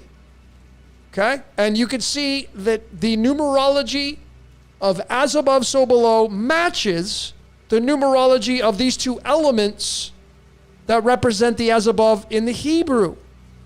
58. Puppet master is 58 in numerology. You see, what's running you as a human being? A big say? The sun. The moon. It's not you, ladies and gentlemen. You're not in control of your life. I promise you, you're not. So I got this coming out. This is going to be a big time heavy hitter. I got this coming out. I'll give you another one. Here's another one. Might as well just continue on this trend here. The dragon beast. Right? This right here are the 2 scriptures in the New Testament now that talk about the beast and the dragon for the first time. The great red dragon was talked about at Revelation 12, the very first time, Revelation 12 verses 3. The very first time the beast was mentioned, just 1 chapter later, 13 verses 1. What do you think this is? Well, when you do the chemistry of them, from the verses, it's 13 verses 1 and 12 verses 3. And when you add up all protons, neutrons, and electrons, for all of these elements, you get 88 in Ra. You see? So now you have a very good indication of what the dragon and beast is.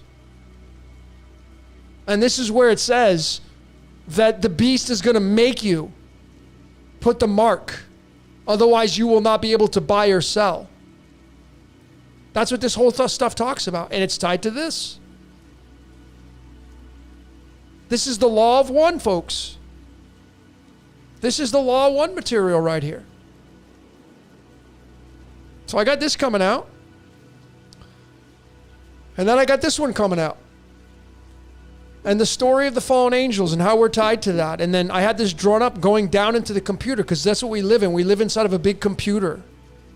This is what Tron tried to tell you. We're stuck, Kevin Flynn getting stuck inside the computer system. And it's all scripted. Right? And this is the very first time that the sons of God were talked about.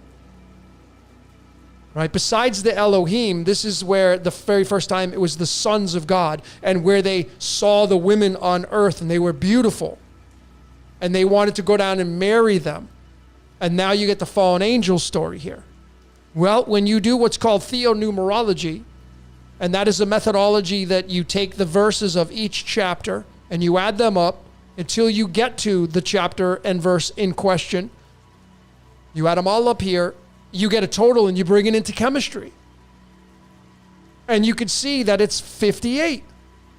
Sirium, 140 is the total verses of when the sons of God were talked about going down and marrying, and this is where you're going to get the Nephilim and the giants on the earth and all that stuff in that storybook. But it's Sirium. And that 58, and what's the 58, folks? I'm just going to go back here. Right there.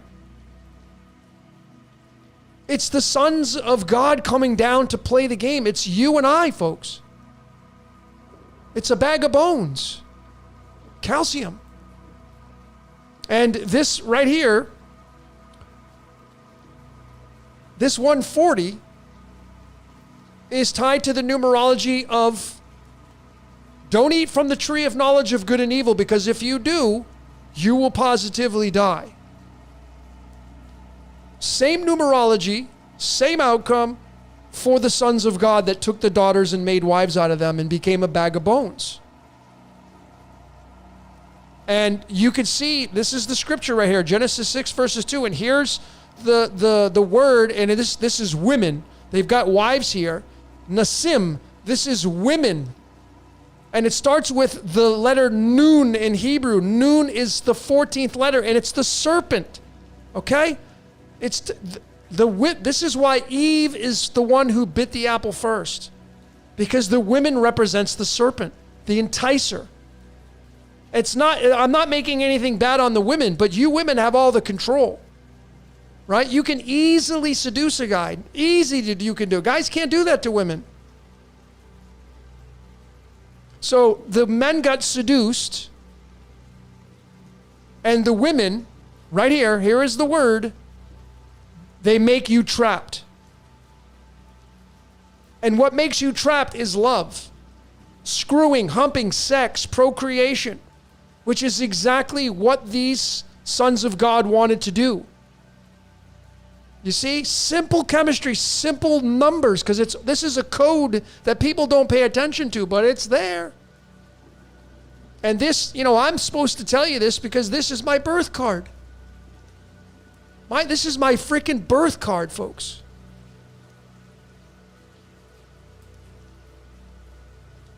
And this is what traps the sons of God here, because I can't get out. Elvis was singing about it in his, I can't get out. I'm caught in a trap. I can't get out because I love you too much, baby. Now, I'm not saying that's a bad thing, right? Because a lot of you are in relationships, you're screwing, you're humping, you're having sex, you're procreating. I'm not saying that's a bad thing. I would never say that. I'm just showing you the context of how all this fits. How all this stuff fits, folks. And then the last thing I'll show you here is when you say sons of God in Hebrew, you now get the 72 angels and demons. And just like that, we now have the magic bullet here, really. Because now you get to the sons of God being tied to the angels and demons, and now you're talking about going back to, right here, to this.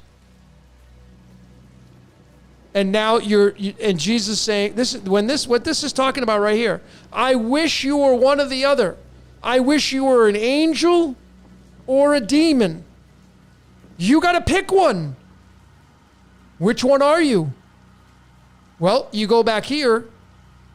72 angels, 72 demons. What's 72 and 72? 144.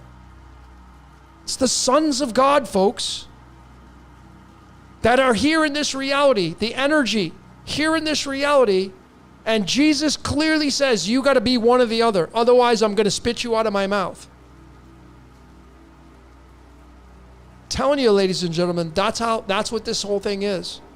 And I'm telling you that the way out of this reality is, you got to overcome the women, and the women have to overcome the voice in their head.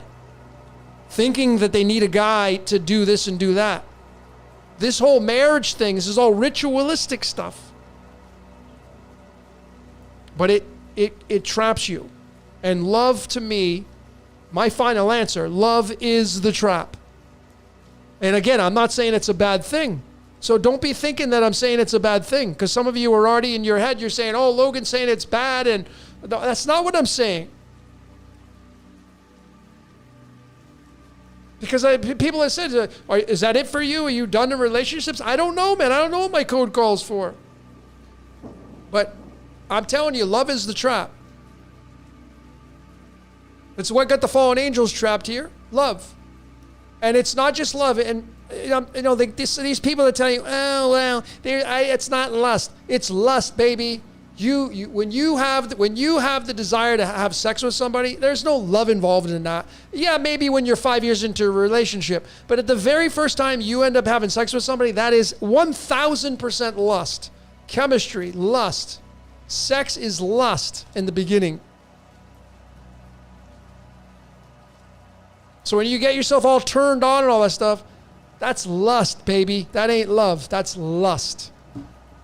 That's the desire to have sex with somebody. And what does that do? It increases the chances of you popping out a kid, having a baby, because a lot of people get pregnant, they didn't plan it. Keeps the game going. The game needs players, right? It's a beautiful game, though. I'm a fan of life. I'm just giving you the nuts and bolts and the machinations and how this whole thing works. Whatever you end up doing with it, that's up to you.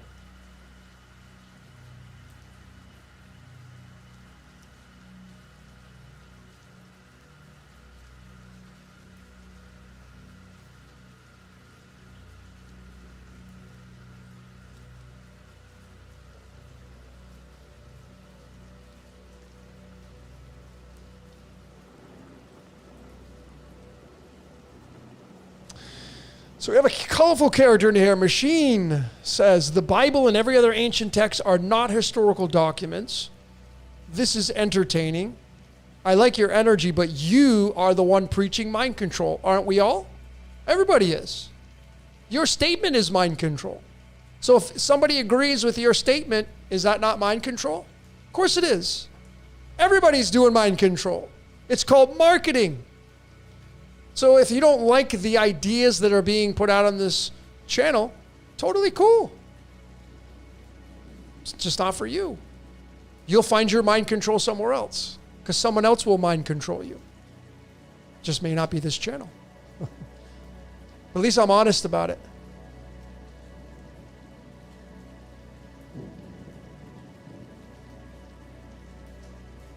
Guard Your Keep says, we're all salesmen. Absolutely.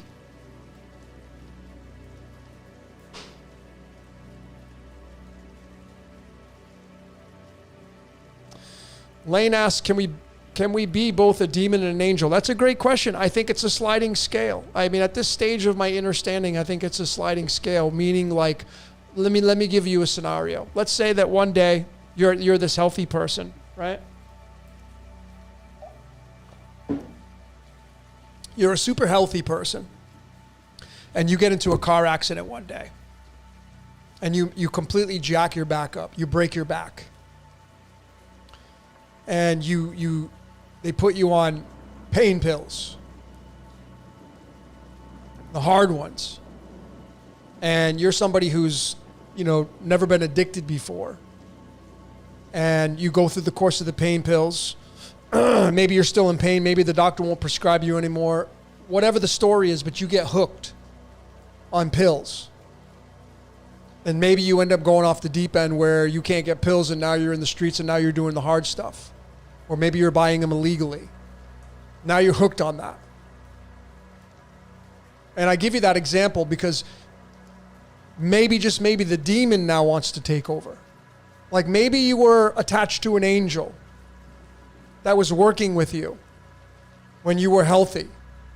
And you get into a car accident, you break your back, you get put on pain pills, and you get addicted to pain pills. And the angel's like, I can't work with this person anymore because like they're doing the destructive stuff now.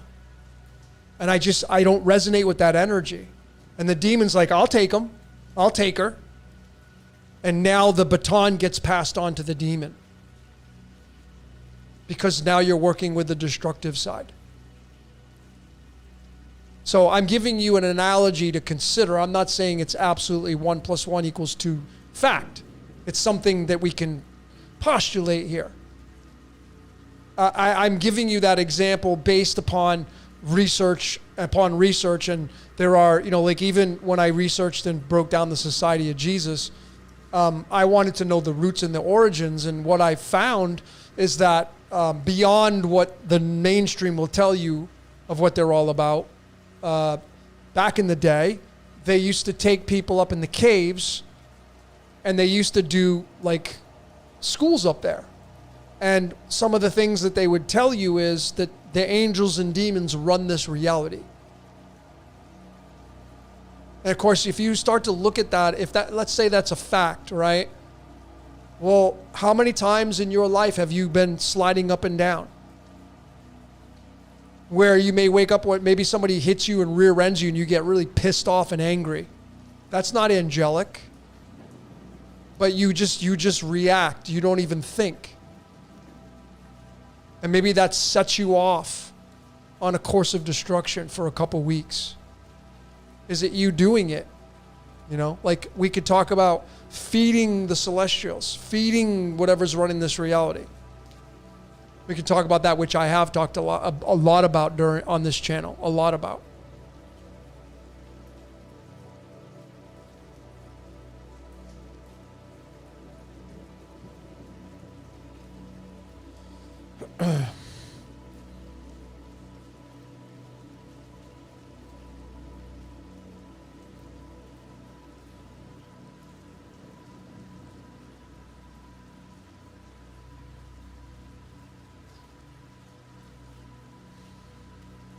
This is why, let's hypothetically say that angels and demons run this reality, right? Which we can also say the acronym for the word God, G-O-D, generate, operate, destroy, right? Well, we're seeing the destruction.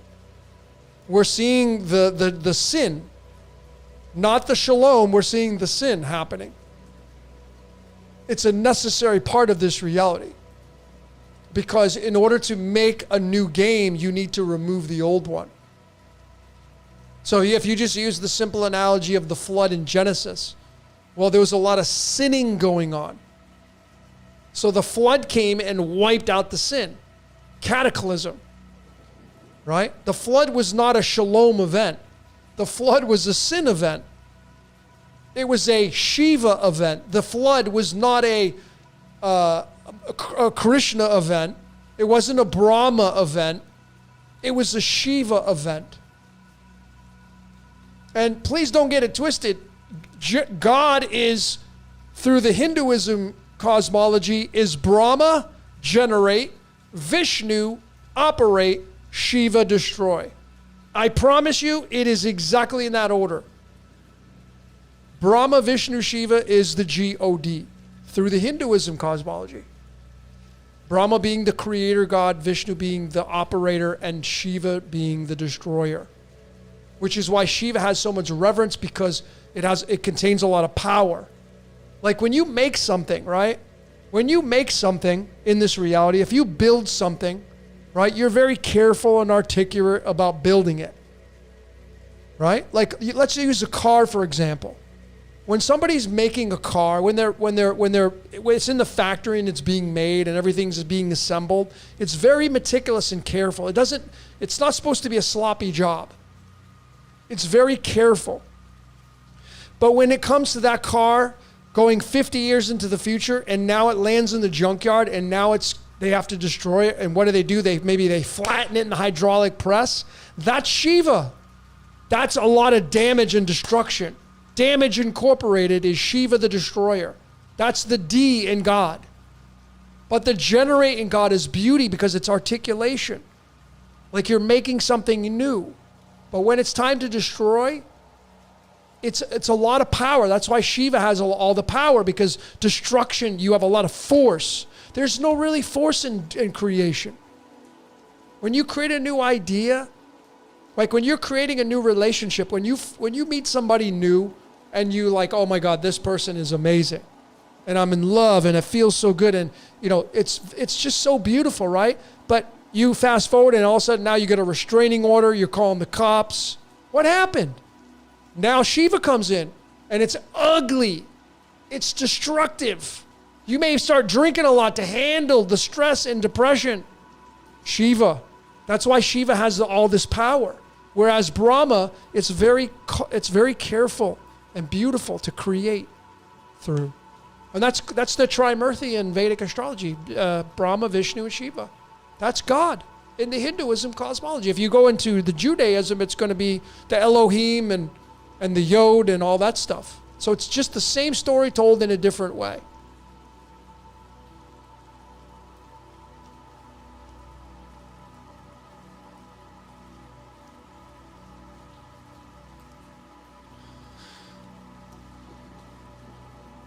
Thanks everybody for being here. Bobby, thank you so much. I appreciate you, man. You've been here from the very beginning.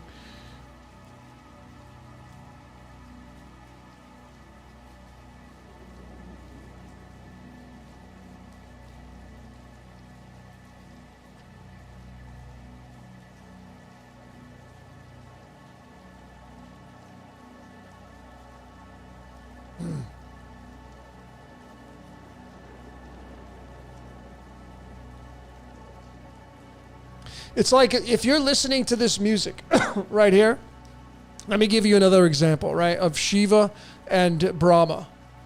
This is like Brahma music, right?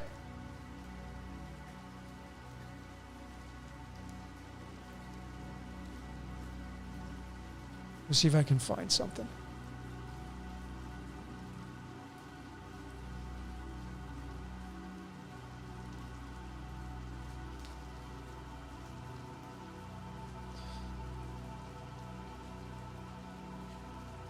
If I play this right here, you're listening to this music, right? This is like Brahma. This is generate. This is beautification. It's creation. It's magical. There's no deviance to this kind of music. But if I shut that off and then I turn this on right here, that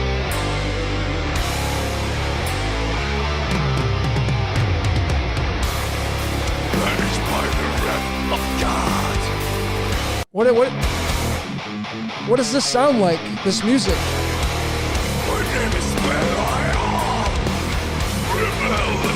See? So the difference between the two, that's like Shiva. This is Brahma. Classical music, Brahma.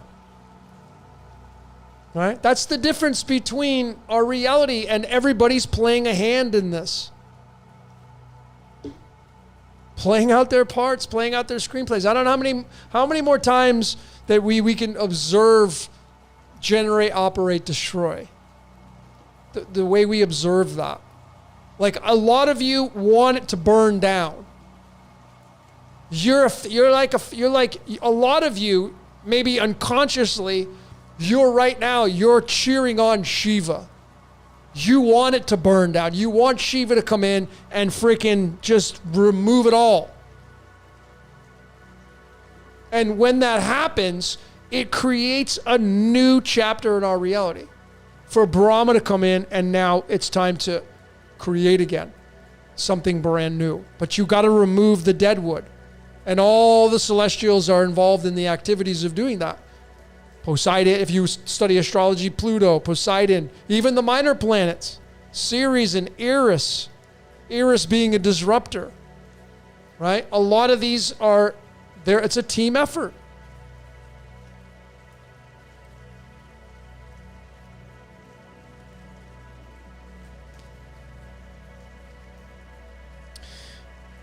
HWMO Liberty asks, why do we get addicted to stuff? Because you're supposed to. Why do you get sad? Why do you get angry? Addictions are not just bad.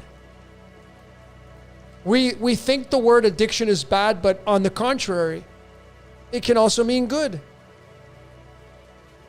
I mean, do you brush your teeth every day? Do you floss every day? Like, I'm addicted to these things right here. These dental sticks. I love these things. I'm addicted to using. I use them every day. It's an addiction. Is that a bad addiction? Or is this something that helps my teeth? Well, it's a good addiction. I use them every day, which means it's an addiction. I'm addicted to using these, but it keeps my teeth clean. Is that bad? So why am I addicted to this? Because my temple is important to keep clean. So it's just a matter of perception.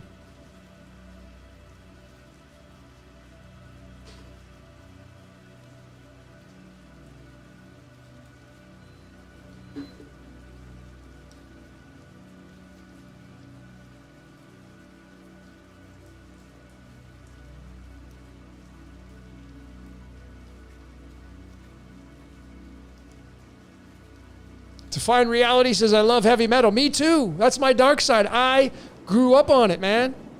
Like, I like the dark, heavy stuff. Like, some of the music I listen to, some of you be like, I didn't even know you listened to that. Yeah, I love it. I have this dark side to me. Don't you? It may not be through music. It may be through something else. Like, I'm being transparent and being really honest with all of you. Like, like when I listen to some of the music and then I go to the lyrics, I'm like, damn, I didn't even know it said that, but I like the guitar. I like the freaking drums. I am a heavy metal person. I grew up listening to that stuff. Like, am I supposed to say, well, I'm going to stop? That's what I like. Like, if I had to go put on some 1940s like music like that, where it's like, oh, this music is very humble. There's nothing wrong with it. It's God's music. I don't like that music. I like my heavy metal. I like ripping. I like shredding. I like listening to people shred on the guitar. I love the like 5-finger death punch. I like that stuff. Why do I like that stuff? Why would I rather listen to that than listen to Elvis or listen to, the Traveling Wilburys or listen to some like band where, you don't have to worry about, there's nothing bad about that music.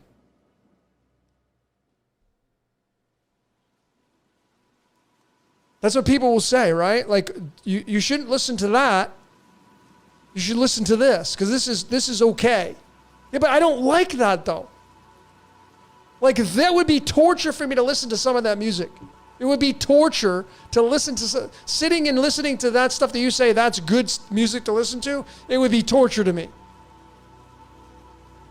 So that goes into the play of like, okay, well, what's really running my reality? Why do I like this stuff that you would call devil music? Why do I like it? Because the general overall, my life, man, I'm a good person. I help people. I'm out there feeding the stray animals. I'm helping people at every turn I can, right? The core being of who I am, I'm service to others. But I like my heavy metal. I like stuff that people say, oh my God, that's devil music. It's just, why are you judging it? See, I just showed you with theology, it says, Jesus saying, you're either an angel or a demon. But you got to pick one. Hello? It's just funny.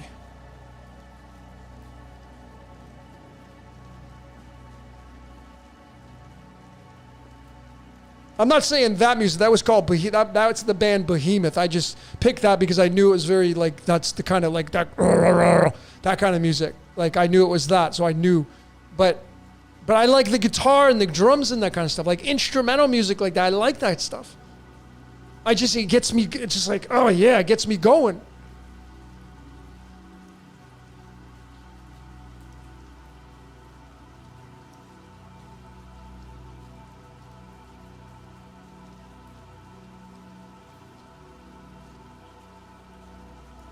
Yeah, Deftones, Pantera, Define Reality gets it. That's what I grew up on, man. Metallica, Megadeth, Overkill, Anthrax. That's what I grew up on. And I know that my life is predestined, so why would I even think about defending what I like when I know my life is already scripted?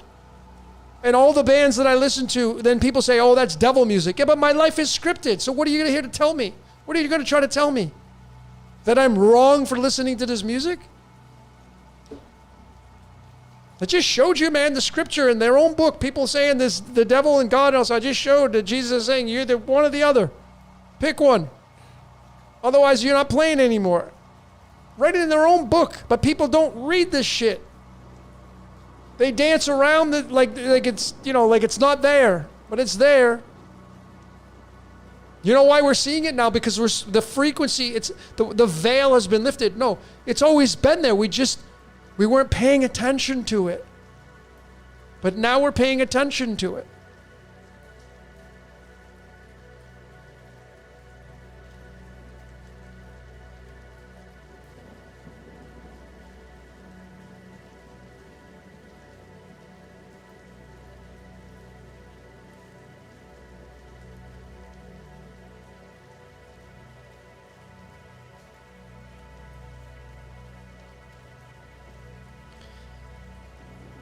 Your mom says, you like the music because you still have unhealed trauma in your nervous system. I don't agree at all.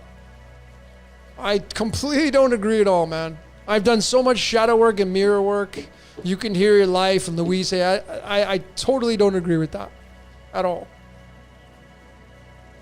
It's like, do I have trauma because I eat pizza? Because I like certain foods? What's the difference between music and food? Nothing. It's just a different archetype. So if you like chocolate, do you have unhealed trauma because you eat chocolate? You binge on chocolate? I just don't agree with you on that. But what I do think is it's our screenplay. It's our code.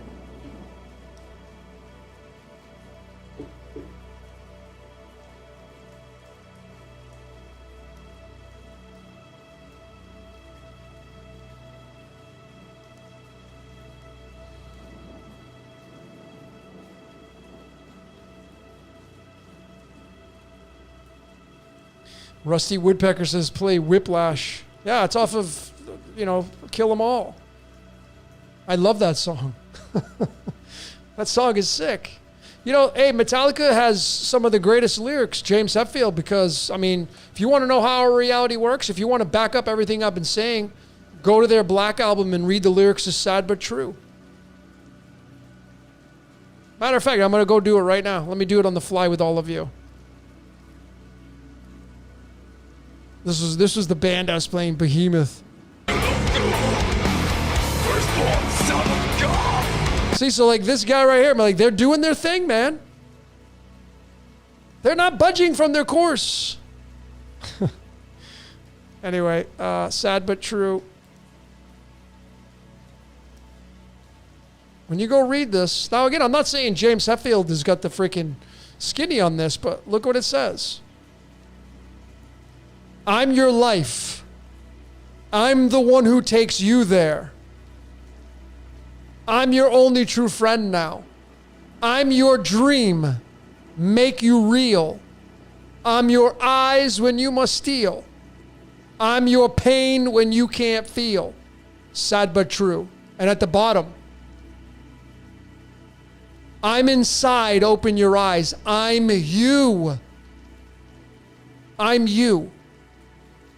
You're being used, folks. On top of that, if you go to this song right here, Cult of Personality by Living Color Lyrics. Look in my eyes. What do you see? The cult of personality. I know your anger. I know your dreams. I've been everything you want to be. I'm the cult of personality. I sell the things you need to be. I'm the smiling face on your TV. See what it says right here? You gave me fortune. You gave me fame. You gave me power in your God's name. I'm every person you need to be. I'm the cult of personality. Living color, living light. Living color.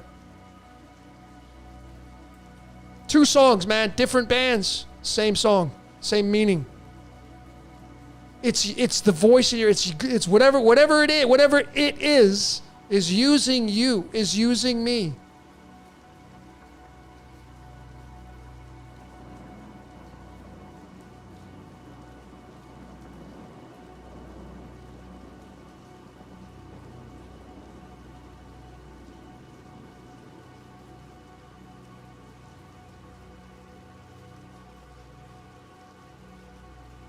Yeah, flip mode 007, Pneuma, the sun becoming. That's what it says. You go to that song. Let's do that one. Which is spirit, right? Pneuma is the Greek word for spirit. Look what it says. We are spirit bound to this flesh. We go around 1 foot nailed down. Wake up. Wake up. Remember, we are born of one breath, one word. We are all one spark, sun becoming. We are the sun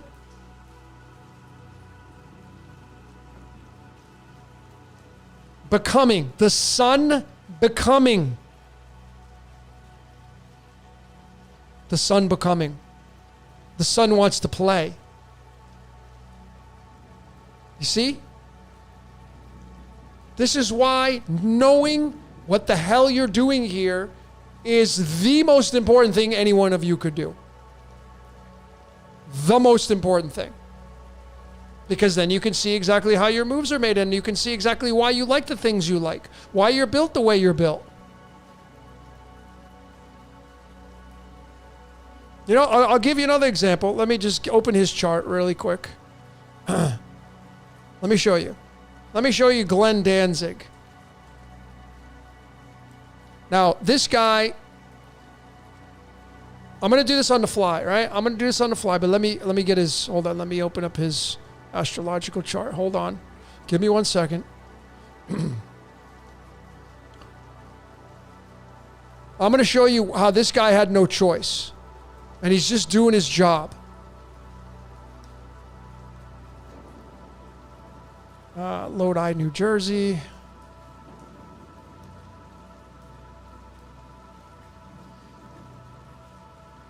And let me see. I want to make sure that, hold on.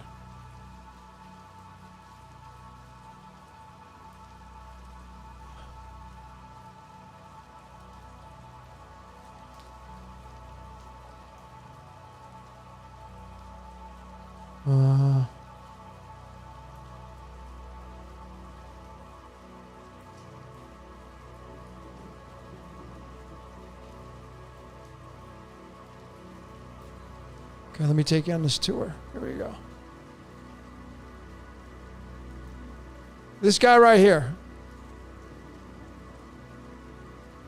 Glenn Danzig, right? It's got an album called 666. A lot of devil stuff, music. Well, let me show you. He was born on June 23rd. Okay? June 23rd. Is the 174th day of the year. Well, if you're thinking, well, what does that mean?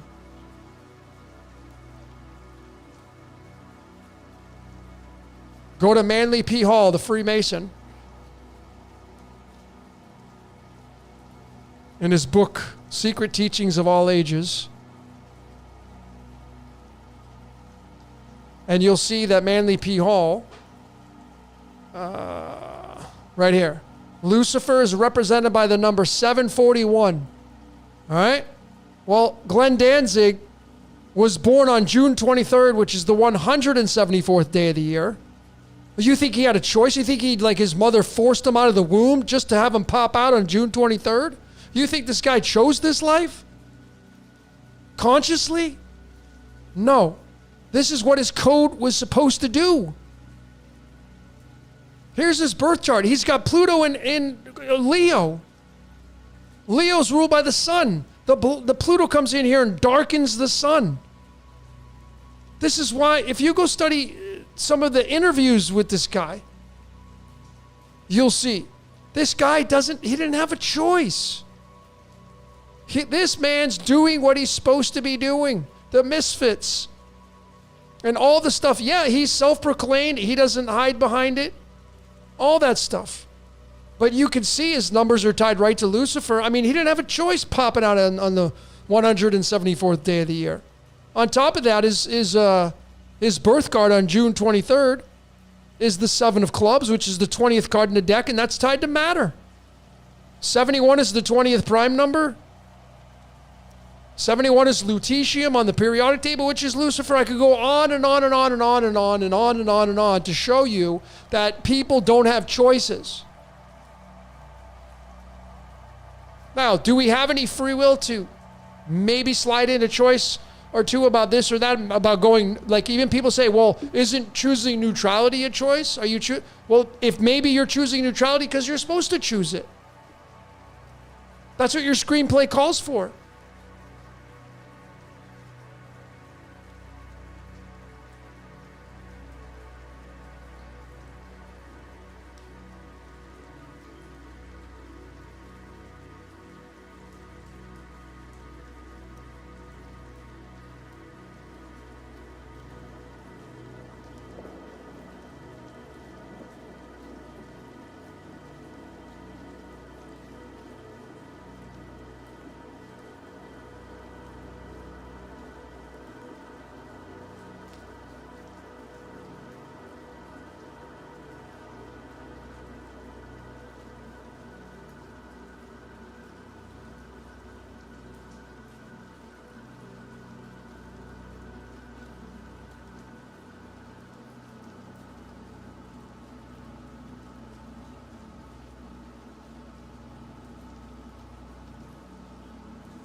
Rusty Woodpecker wants me to look at his chart. If I look at your chart, then everybody wants me to look at their chart. I would love to, but then it wouldn't be fair to everybody else. Everybody else, please decode me. Everybody's going to want me to do their charts. And then it will be all chart reading all tonight. So I would love to do that. I really would, but that's why I do readings. Not that I don't want to, but if I do you, then everybody's going to want to have me to. Everybody here is going to want me to look at their chart.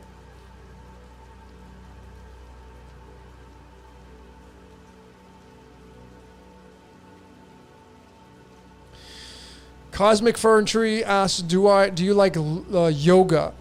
It's okay. I've been a gym rat my whole life, so that's what I do, and that's a habit.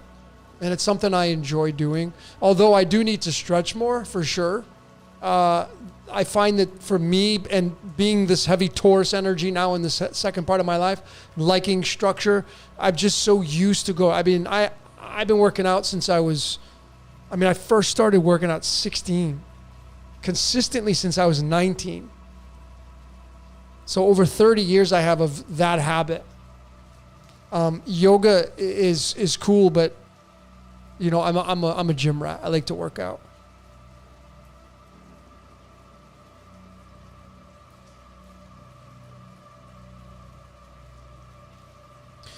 Rusty Woodpecker, what I will tell you is July 12th is the Three of Diamonds, right? And so if you just got here, you may want to go back and listen to and what I talked about earlier, how big the Three of Diamonds is, because the Three of Diamonds is paired with the Six of Hearts. The Three of Diamonds is a card of the 67th card in the tarot called the Three of Pentacles, and that's the Apprentice. It's really interesting because Donald Trump has the Three of Diamonds as his birth card. So you share the same energy. Doesn't mean you're going to have the same outcomes, obviously. But The Apprentice is the show that Donald Trump had. He had a show called The Apprentice, and that's his birth card.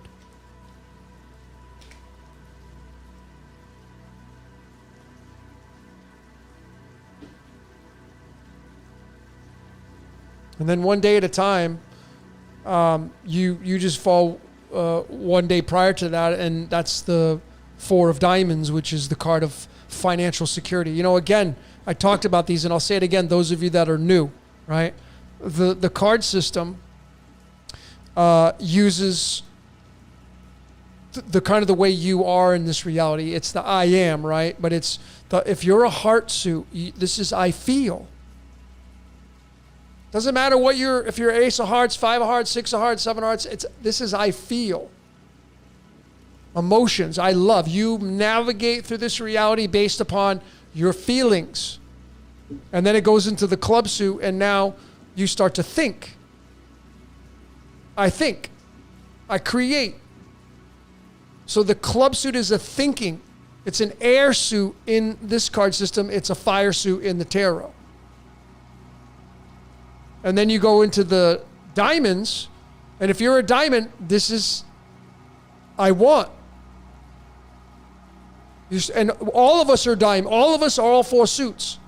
Because all of you want things, right? So you have diamond activity in there. I want. I want. I need. I want. You start collecting. You start producing. It's a money. Diamonds. Of course, diamonds are a woman's best friend. That diamond aspect. I want.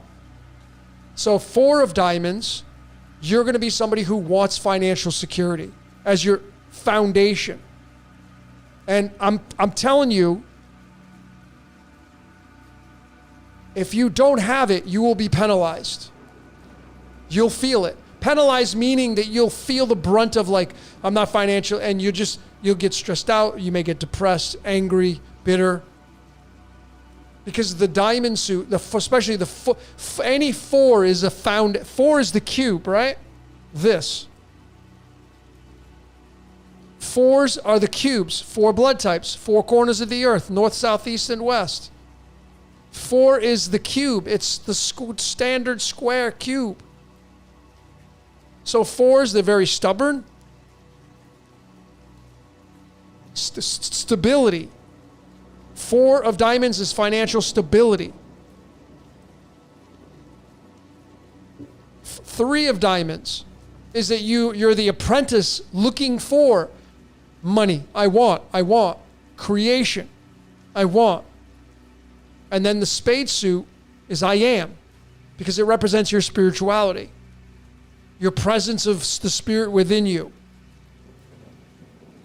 And when you marry them all together, you're all 4 of those suits, all 4 of those.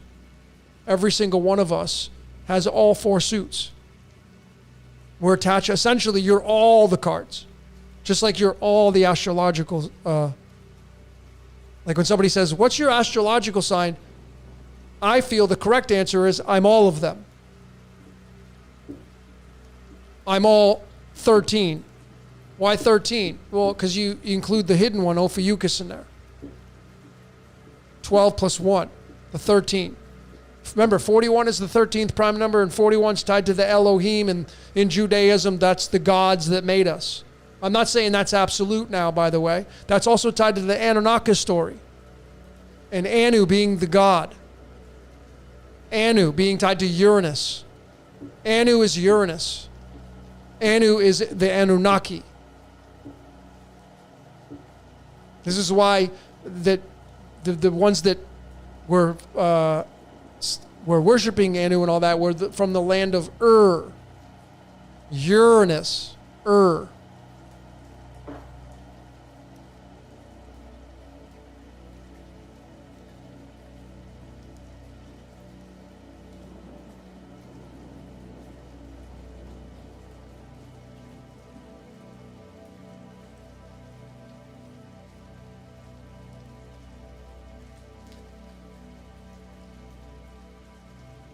Brian's asking, what do you mean about the club suit being air but being fire in the tarot? Well, let me go through those. Let me find the aces and show you from the tarot perspective.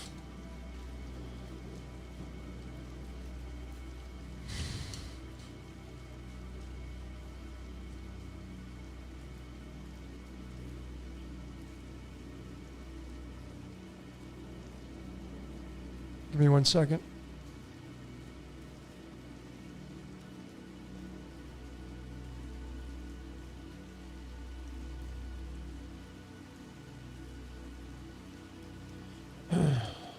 Almost there.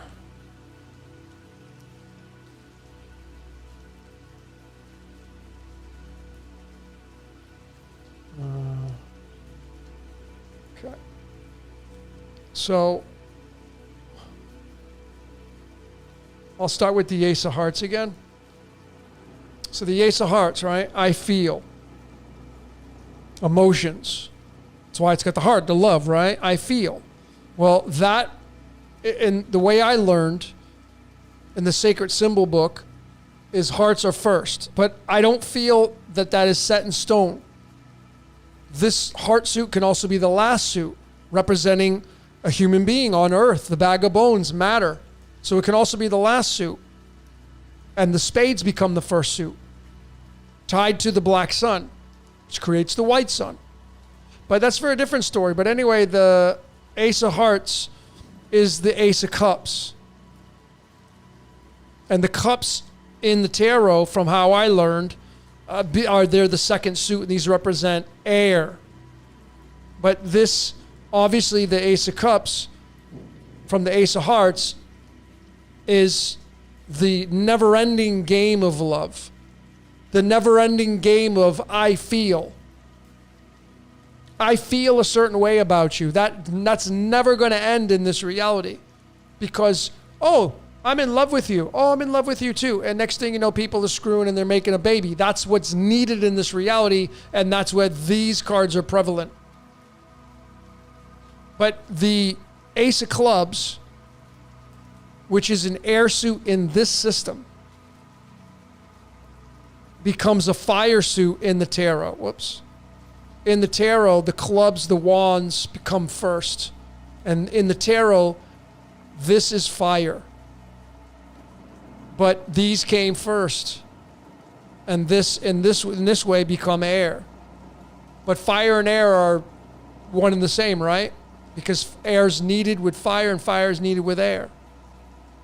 So the Ace of Wands, this is the abracadabra card. The fun part about it is that's a phallus right there. Not to get sexual, but that's what that is. That right there is an erected penis right there. This is the card tied to Viagra. If you want to get a laugh of how comical that whatever created this reality is, go watch my scripted reality number 23. And you'll see that this card's tied to Viagra and getting it up. This is in the movies. This is the Harry Potter wand. I mean, think about this, okay? If you want to get really funny with this, you know, the male parts is the magic wand, right? It's the magic stick. And when you're doing magic, well, what do you think the male parts is? It's creating magic. So in the movies, it's used as an instrument to the Harry Potter wand, abracadabra. But of course, when you're having sex, it's abracadabra, right?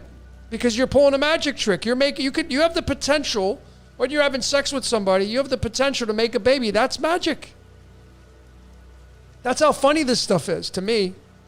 Anyway, then the Ace of Diamonds, which the diamonds become a water suit in the tarot, but in this they become, and I'm just following the suit, fire, air, water, earth. They don't have to be exactly this way. But in the tarot, the pentacles obviously represents a diamond, which is earth. And then you have the Ace of Spades, which is the Ace of Swords. And that's spiritual. I am, right? It's victory. And the aces are the number one card, and this is the Westworld card, the implant in your brain, which I've already covered in Westworld Decoded. Those are the aces.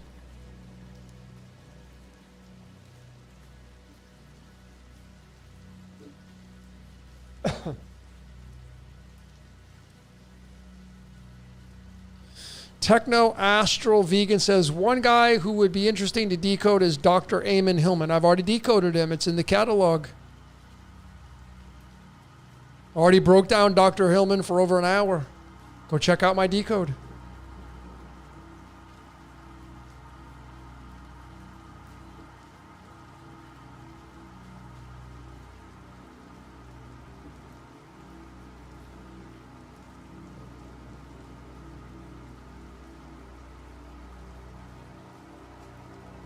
Lane says, were we made for healthy companionship? I don't understand your question. I don't understand your question.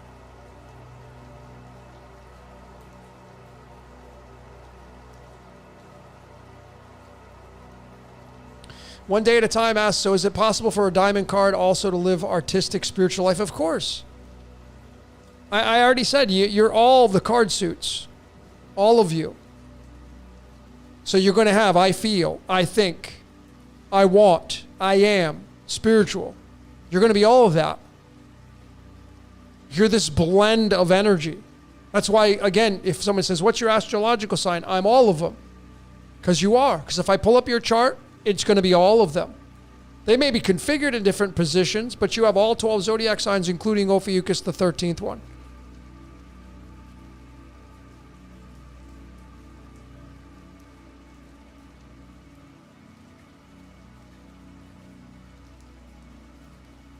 The black sun, your mom asked, what's the black sun? The black sun is a theoretical position of creating the white sun. So I imagine that, I don't have one with me, but imagine a flashlight. Well, I can use my phone. When I turn on my phone, see the light right here? Well, that's the sun. Well, what creates the sun? The black sun. The phone. The machine. This is the sun giving its light. But this is what creates, and this would be the black sun. You can't see it though.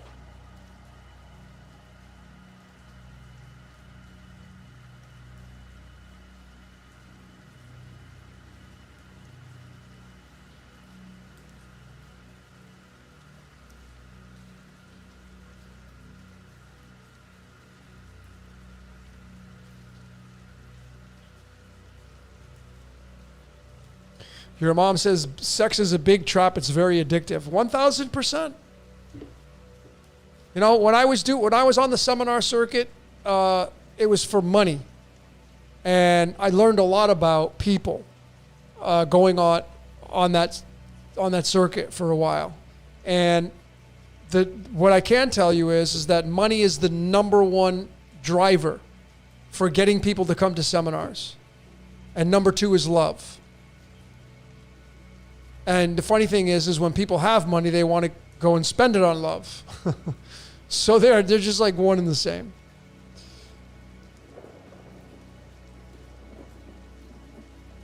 But I definitely, I mean, that's why I did the love trap. Let's talk. I totally think that love is the trap here. And Elvis sang about it, right? We're caught in a trap and I can't get out.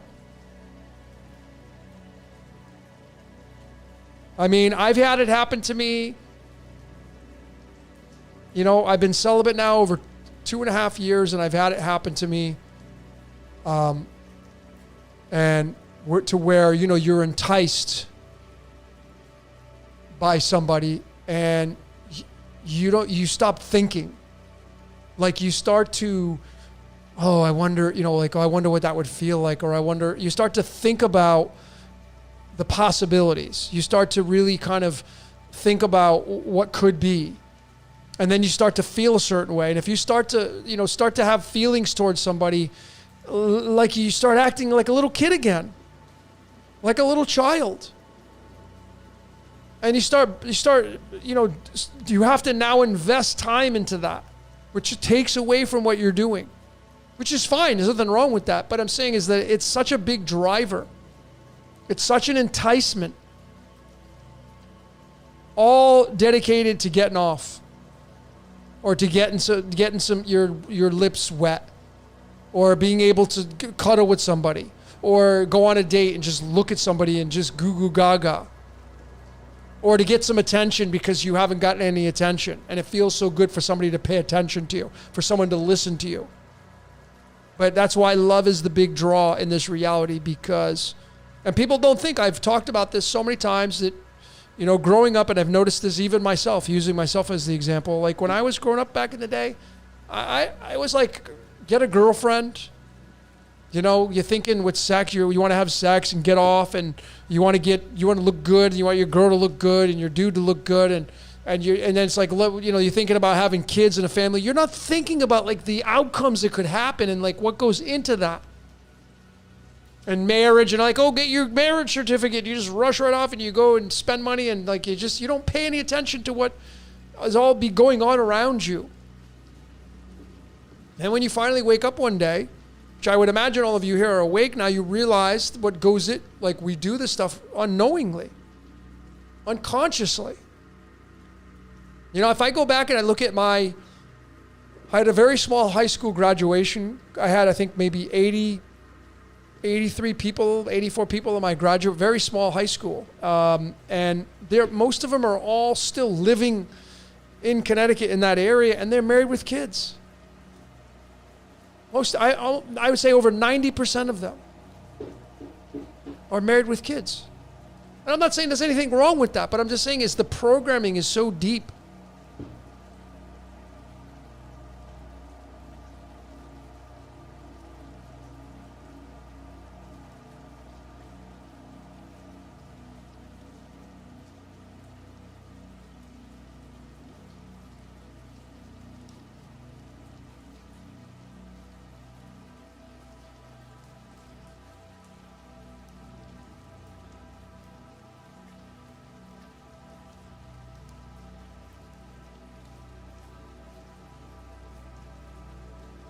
Techno Astro Vegan says, until you have no attachments, no children, no ties to the world, it will always pull you back into some trick and hook you into another reincarnation. I concur 1,000%. I think that is spot on.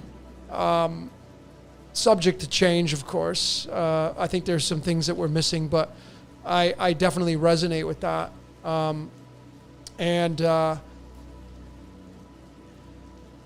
This game, you know, it's so much fun, especially when you're on a good one. When you're on a good one, you don't want it to end.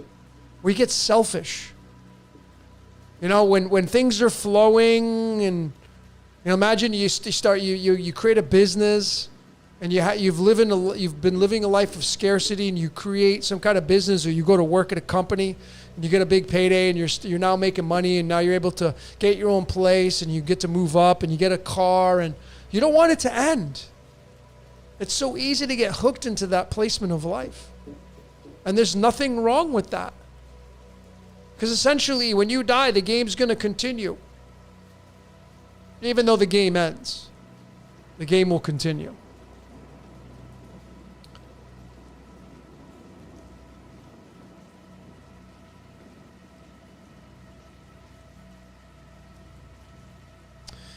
One day at a time asks, if you do not want to play anymore, light as a feather, what happens after death to you? I couldn't answer that. The only thing I will say is you'll find out. If you become light as a feather, I think that's the key. The ancient Egyptians talked about that, being light as a feather, which I can only imagine would mean no attachments.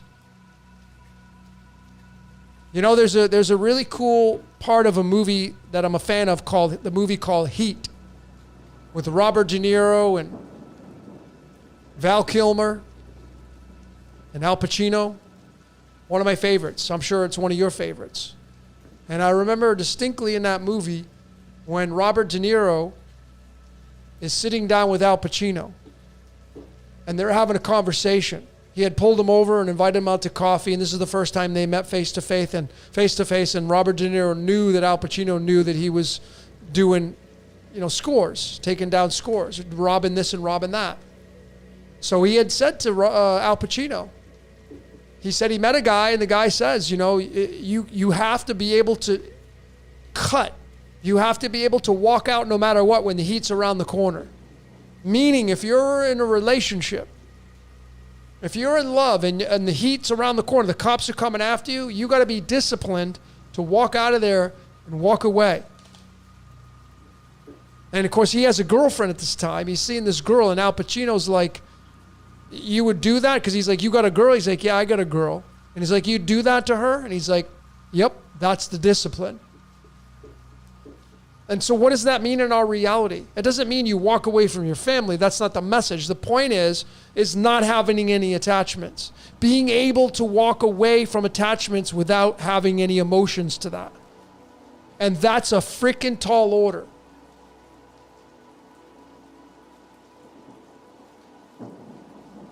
You know, I was just in the pet store the other day. I haven't gone in a pet store in a while.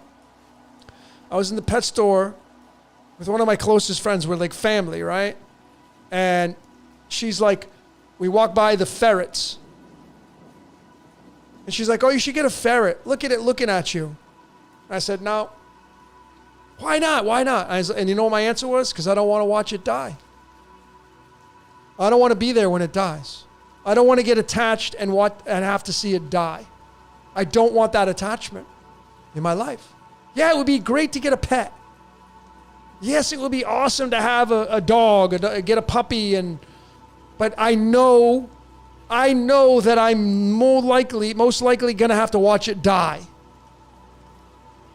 And the pain I'm going to have to go through when the dog dies finally. I don't want it. I don't want that. It's not worth it to me. Now, I know people say, oh, I know, but that's life. Yeah, that's your life. That's your life. That's not my life. That's why I don't have kids, and I have no attachments like that. I still have them, obviously. I have friends, and if some of my friends ended up dying, I would be sad. Of course. I'm human. But I'm not going to sign up for it.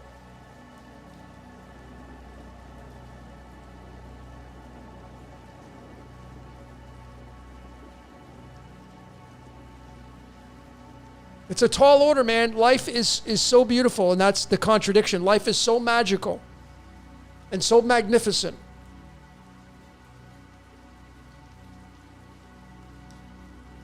You know, I don't know about all of you, but I catch myself. Like, I'll be sitting there. I wear my headphones a lot in my casita, and when I decode, I put music on.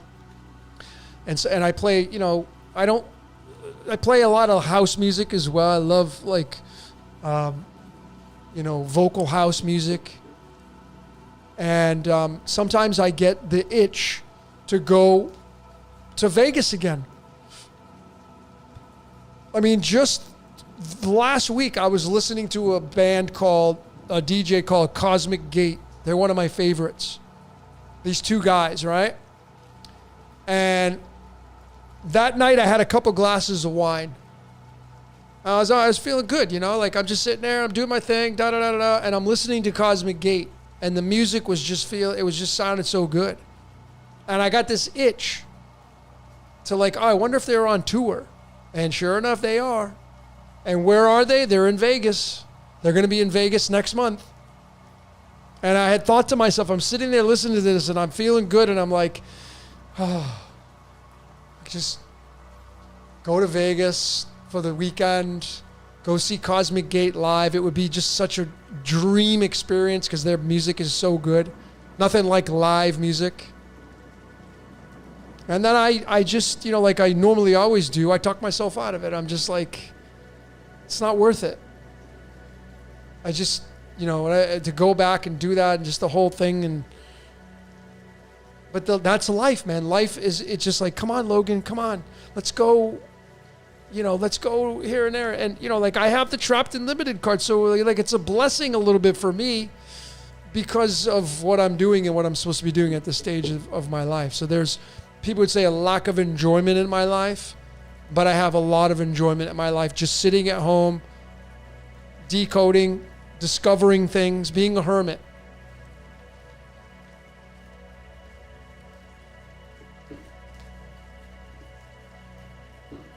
Now, I mean, if I were to go back to Vegas, it would be, you know, the only way I would do Vegas is, you know, it's got to be, you have table, bottle service. Like being in general population, no, that sucks. Bumping into people are wasted. They're just having fun, you know, but that's just not my cup of tea. And it's a lot of money. You got to spend thousands of dollars to go and get a table in Vegas now. And it's a lot. And you got to be around good people. And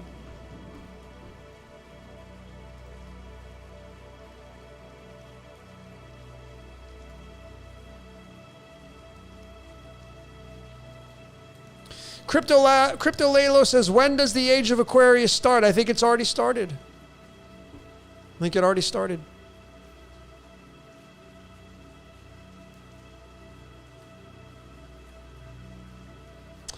Brian's asking, how do you feel about house plants? I have no plants in my casita.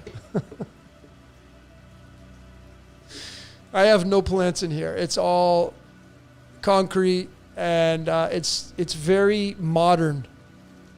I'm a minimalist, right? So it's very modern in here. But I just go outside and I have tons of vegetation, which I love. I go to the beach. I'm in nature. I love it.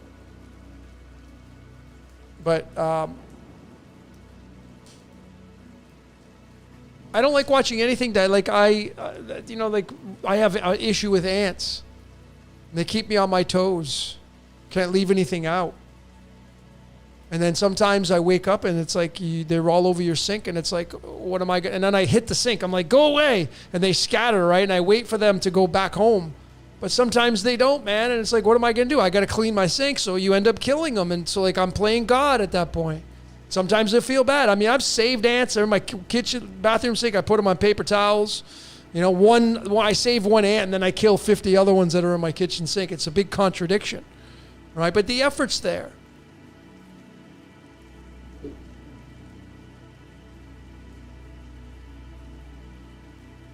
Lane asks, aren't we supposed to experience the pain of loss and death? Yeah. You're going to feel it. You're going to experience it. Every one of us has to experience that. But I think when you really become consciously aware of this reality, you're then like, well, you know, I mean, I said this many times. I'll say it again, and I'll get probably thumbs down for this, but I'll say it again. If you're a parent, you're responsible for your children's death. You brought the kid into the world. You're responsible for their pain and suffering. And when they die, it's your fault. And I know you're going to say it's not my fault. Well, then how did they get here? You screwed somebody. You had a kid or kids. And all the pain and suffering your children has to go through, it's your fault because you brought them into this world. So I think when you become, with that right there, I'm not saying that's good or bad. So don't, you're over there trying to defend or saying I'm an asshole for saying that. Well, maybe because it's true. If you get a puppy, if you bring a puppy home, you're responsible for its death. Because you decided to get the puppy. You have to pay for the medical bills. If the puppy gets sick, the dog gets sick, you're going to bring it to the vet. You're on the hook for that. Some of you spend thousands upon thousands of dollars just to, like, your dog's ready to die. A lot of you are going to be, your dog or cat, it's old, right? It's old. It has no quality of life left, but you won't put it down because you can't do that. You don't have the heart to put your dog down, and you'll justify keeping it alive because you don't have the emotional fortitude to put it down. But it has absolutely no quality of life. So you'll keep it alive, and you'll spend an ungodly amount of money to keep it alive. And many of you keep it alive because you can't let it go. So you become selfish. There's a point where you have to kind of ask yourself, am I being selfish here? Am I keeping it alive because I can't emotionally again, attachments. You're attached. And some of you make your pet suffer because there's no quality of life left, but yet you can't put it down because you don't have the heart to do it. And I get it. So there's a contradiction. I'm not being heartless here. I'm just telling you. I'm giving you a perspective to look at. And I'm not saying it's wrong, so don't go judging it. I'm not saying it's wrong to be selfish and not want to put your dog down or your cat down when it has no quality of life left. I get it. Because you'll justify, well, it had a good day today, and yeah, but for the last week it hasn't. But you won't put it down because you don't have the courage to do it because you're a human being, and it's I love and I feel and I'm an empath, and you'll justify it, and I get it. It's been with me for 15 years. So what's your point? What? It's going to die one day, by the way, just so you know. If you have a dog or cat, you're probably going to outlive it, and it's going to die one day. It will die. That's life. One day I'm going to die. One day you're going to die. That's life. Physically now. I say, because those of you that are the death police, oh no, you're not going to die. No, I'm talking about the physical temple here.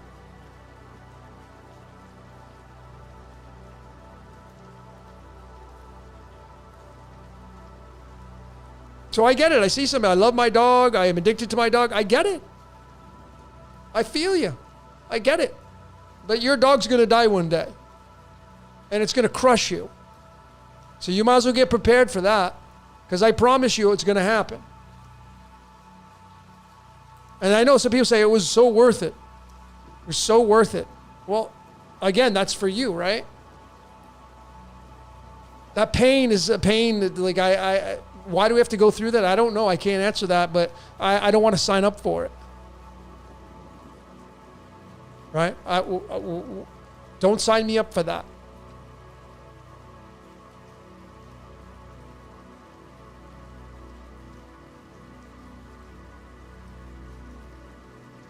So I get the fact that I know a lot of you are, I'm an animal. I like animals more than I do people because they don't talk. Right? And I'm out there and I'm feeding the, I wish I could play this for you because just today and yesterday I got the gift of, I'll see if I can show you the picture here, if you can see it. This beautiful animal right here. This is a Mexican badger. And it was eating a tortilla, and this was off of the balcony of my first place that I moved here. And these things, they're called Tohonas, and they're amazing, man. They're the funniest thing, and it has so much significance in my life because the Badger card in the medicine deck is card number 29, and lukewarm is 29, and these things are coming back around again. They came around today. They love dog food and cat food, and when you throw it out on the ground, they all come. There was about 30, I kid you not, like a whole family, like 30 of them. And they just, it's a crunch fest. And that's all you hear. Crunch, crunch, crunch, crunch, crunch. It's hilarious. And that was yesterday and today. And the stray cats I got like 2 new stray cats that they know they get food here and I feed them. And that's what I like to do. But I'm not attached in that way. And I'm like, I don't want to be attached. I don't want to feel that. There's nothing wrong with that. I don't believe in anything being right or wrong. It just is. But I just don't want to feel that.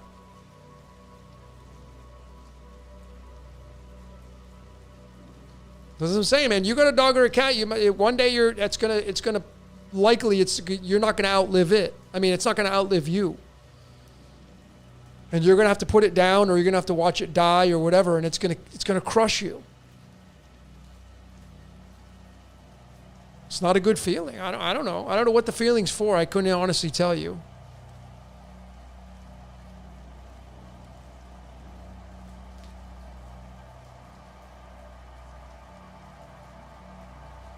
Jordan in the house. What's up, Jordan? What do you think happens at a freak off? I'm going to plead the fifth on that.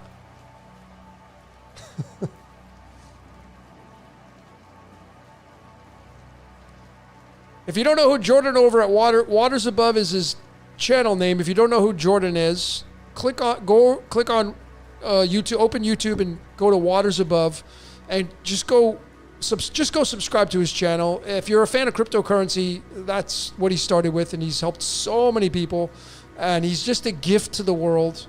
And that's my brotherly love to him because he's such a great person. And I got the pleasure of meeting him a few times. And he's such a great guy. And he's a big giver.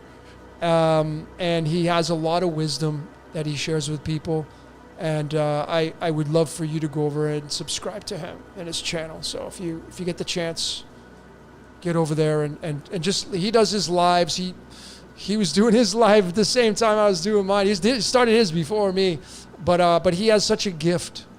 He draws a lot more people than I do. So get over and support him. He's got courses. Get his course. He's got his mastermind course. These are all game changer courses that he's got for the world. That's one of his gifts to the world is making people better.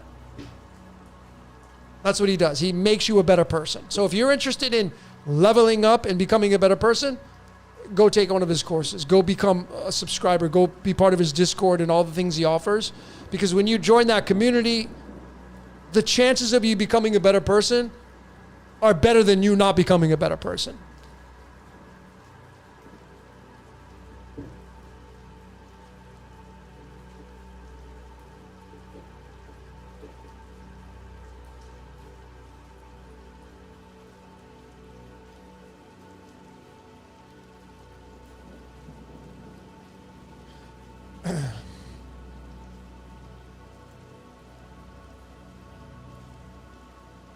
Yeah, I think, I think a lot of people that watch my content, listen to Jordan watch his, watch and listen to Jason Bashir's over at Archaics.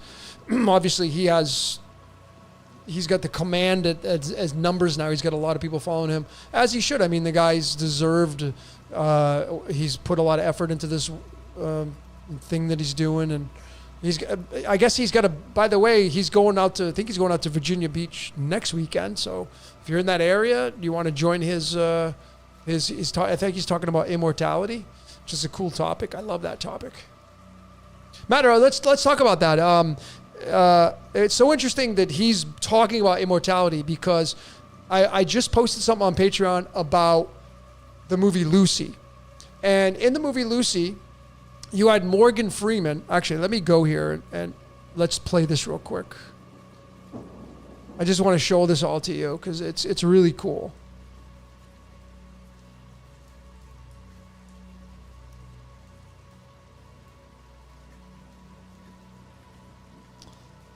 Let's see if I can get this. Okay. Let me just turn my music off here. This is it right here. For primitive beings like us, life seems to have only one single purpose: gaining time. And it is going through time seems to be also the only real purpose of each of the cells in our bodies. To achieve that aim, the mass of the cells that make up earthworms and human beings has only two solutions: be immortal or to reproduce. If its habitat is not sufficiently favorable or nurturing,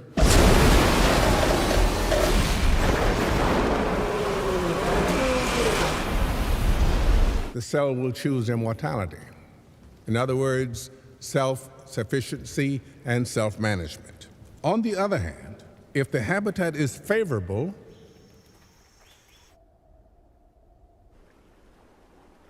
they will choose to reproduce. Yeah, so you see the message there was pretty crystal clear with that movie, and I love that part, is that you see spirit, this is talking about spirit now, is that when it's in a shalom state, a good state, it will reproduce.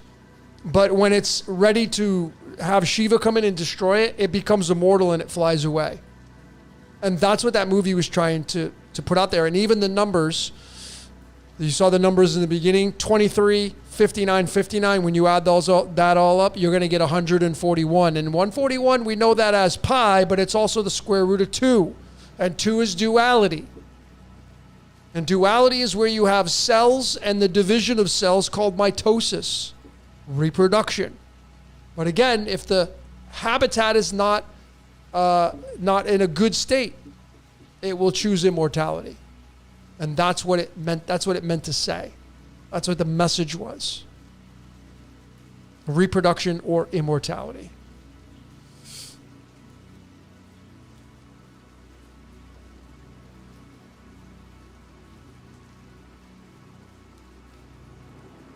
Pam, thanks for posting that for Jason from Archaics. I was actually thinking of going to that event, just like crashing it, just showing up. But I just thought about what would go into it, and I was like, God.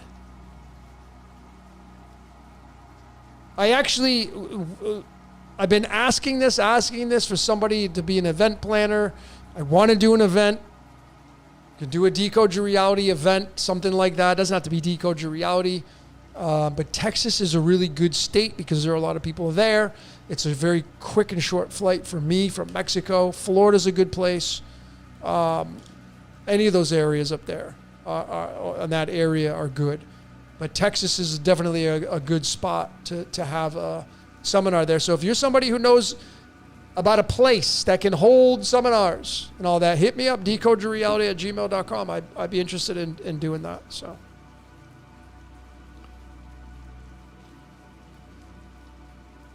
Jordan, you are so welcome, brother. You deserve it, man. So you're so much very welcome for everything.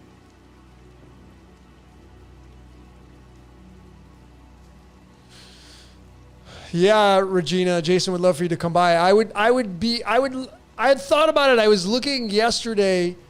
It's right on the damn inlet in Virginia Beach in Norfolk. It's really I've never been to that area. There's no direct flight. I'd have to do a layover, which is not a big deal, but yeah, I don't know. But Texas, I'm thinking of Texas to maybe do a seminar in Texas, but it's got to be done right. Sound, lighting, I mean, it has to be done right so we can broadcast it. Those people that can't show up, they can tune in. The sound has to be, I'd need a sound guy, and you'd need other speakers there as well, so.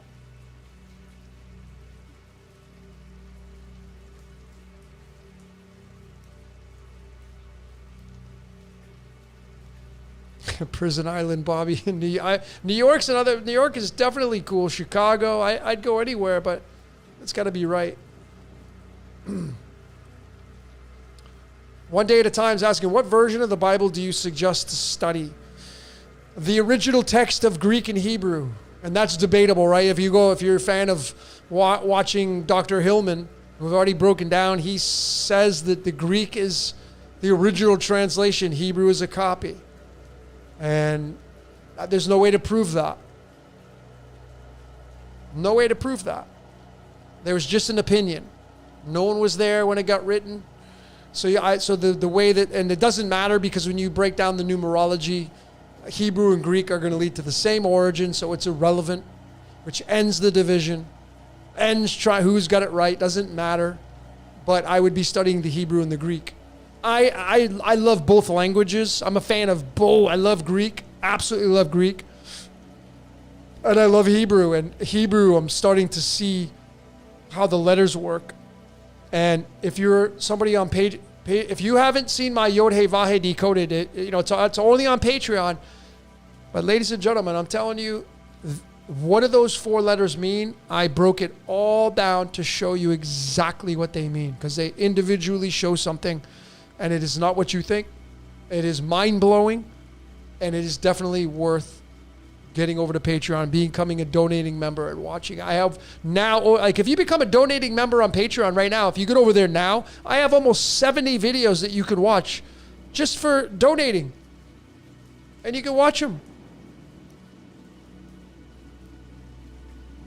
Over almost 70 videos and counting that you have the ability to watch.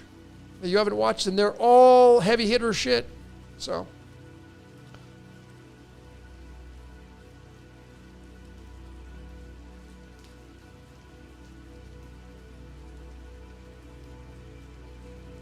Australia is another area. I have a friend of mine a very good friend of mine who's from Melbourne, and he's been asking me to go.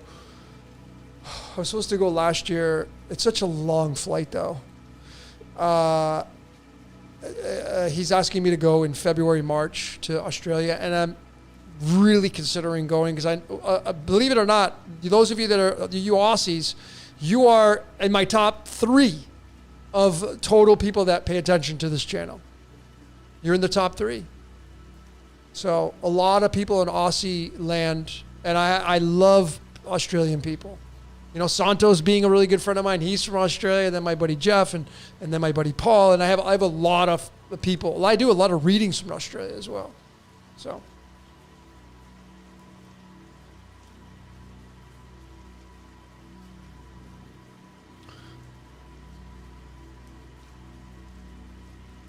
I would love to go to Australia, spend a few months there.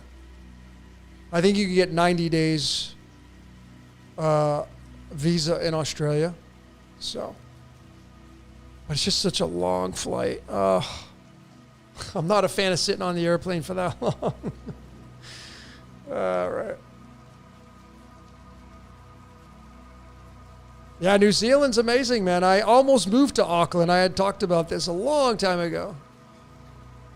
I mean, New Zealand's probably one of the most beautiful places in the world, right? I mean, you guys got it chucked up, all the greenery there.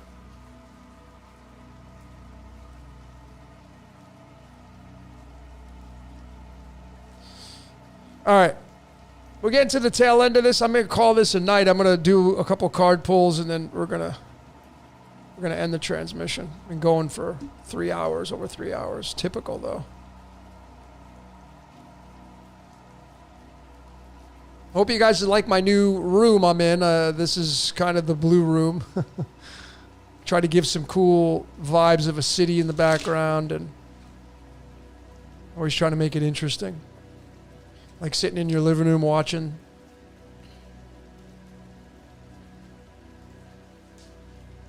Victor Garcia says, you're an interesting person. Thank you so much. I take that as a compliment, I guess.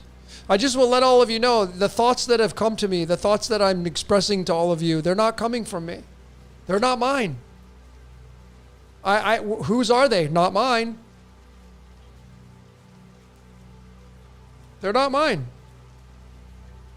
I am merely an instrument. I'm like a pen. So the ideas that I'm giving you are not coming from me. And I can't tell you where they're coming. I don't know. It's coming from it.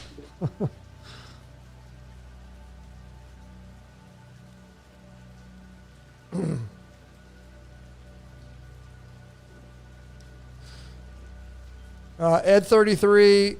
Yeah, my Spanish is poquito, so I'm studying it, but I just haven't, I don't know. I'm so into the Hebrew and Greek that my Spanish is lacking. Because I'm a decoder and I'm decoding a lot of the Hebrew and Greek. So when I start to study the languages, I start to learn them. I'm learning, like I pretty much have the Hebrew alphabet almost memorized, which is a big deal for me. Saying all the letters from Aleph, Bet, Gimel, Daleth. So I have them memorized, and now I can read it, because when I see the letters, I can look. And it's so beautiful when you look at how these letters, the three mother letters, when you have the cornerstone, the capstone, those all play tribute. And now you're getting into numerology. And then you could start to see how these words form and what they mean. Like the word Elohim starts with Aleph, which is the predator. Aleph, Lamed, El, and then Ohim, and it ends with Mem. And Mem is one of the three mother letters. It's the 13th letter, and Elohim is 41 in numerology, and 41 is the 13th prime number. That's how big of a deal numerology is for the words that we speak.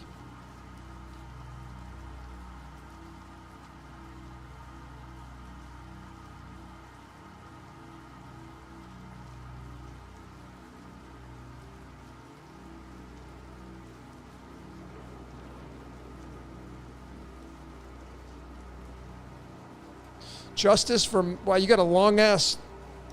Justice for Math 3 North. What the hell's that all about? I don't mean that disrespectfully. That's a long ass name. Really want to hear more from you when you said healers use dark energy. I didn't say that during this when did I say that? I didn't say that during this transmission. But let's talk about that. Where does energy come from? The darkness. You think it's coming from light? Where do you think light comes from? When you, like I told you, here you go. Let me do this again. You see this light on my phone? What's creating the light? The phone. When I turn it off, you see any light there? So this is the black. This is the black sun. That's why it says, in the beginning, the earth was void. It was this. And God said, let there be light. So what is it telling you? God is the black sun, the black, the projector, the machine. Like next time you go to the movies, you sit in the theater, turn around and look up behind you, and you'll see a light blasting through this hole in the wall. And you're seeing the movie on the screen. That's the light, that's spirit into matter. The matter becomes the television, becomes the movie screen. The light is the energy going into the screen. The information is the light. But what creates that light is the projector. So when somebody uses magic, you don't get magic from the light. You get it from the darkness. If you go watch the movie Doctor Strange and the Sorcerer Supreme in there, when she's drawing energy from Dormammu, she says, I don't like doing it, but that's what I got to do.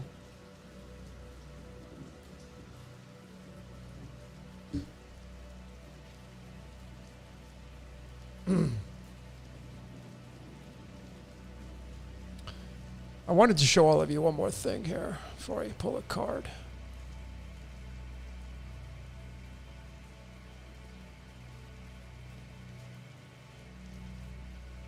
Let me just show all of this to you real quick. I have a decode coming out on this, but I'm just going to give it all away for now because I'm in a funky mood. I'm in a really one of those moods. Just dump it all out.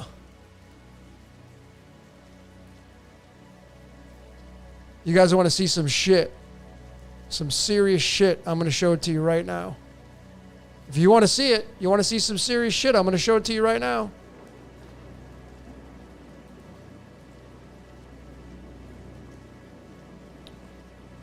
Let me show you how scripted this reality is.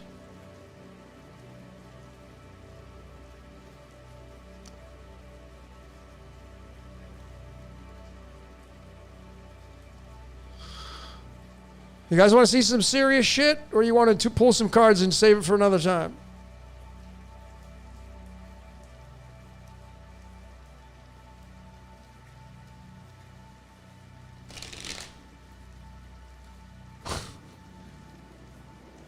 Rusty Woodpecker says the oversoul is the light. There is no such thing.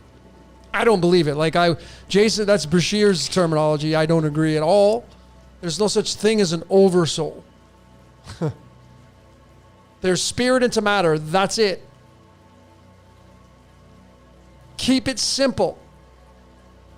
You have communication coming down into a bag of bones. Keep it simple. That's all it is. It's black feeding the white. When you take a seed and you put it in the ground, is there any light inside of a seed? A watermelon seed, an apple seed? Is there any light inside? Can you open it up and find any light in there? There is no light in a seed. Zero. The seed is what creates an offspring. You drop the seed in the ground where there's no light. It ends up enriching itself with the soil and the nitrogen, and it goes towards the light.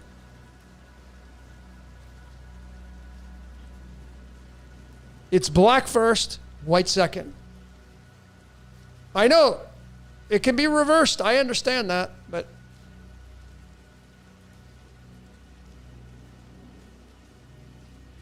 all right. Let's see. So let me show you guys some serious shit. Here we go.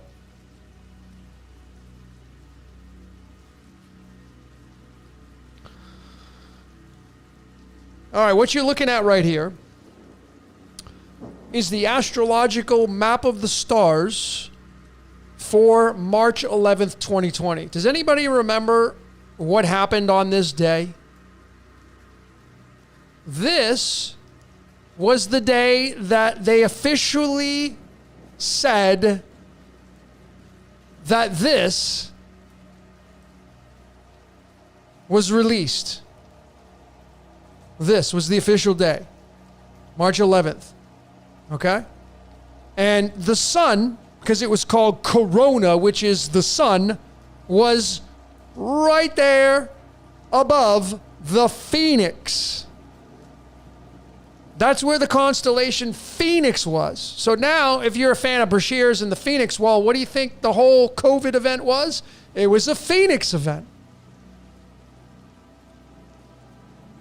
So they officially label it when the sun was right in Aquarius. Aquarius is transhumanism. All right? Setting the stage up for man into machine. Transhumanism. Nanoparticles. Black goo. Okay? Then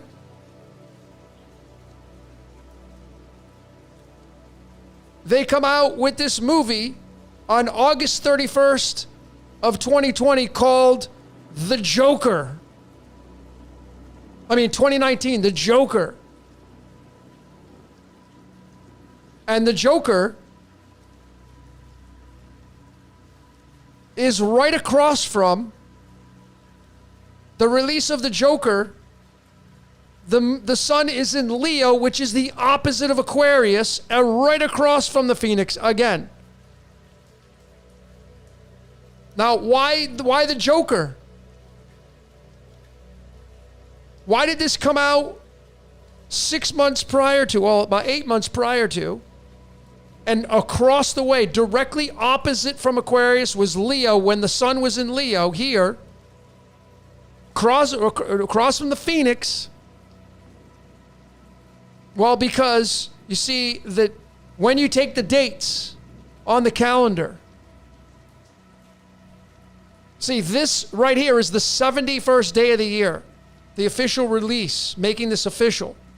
And the official release of this movie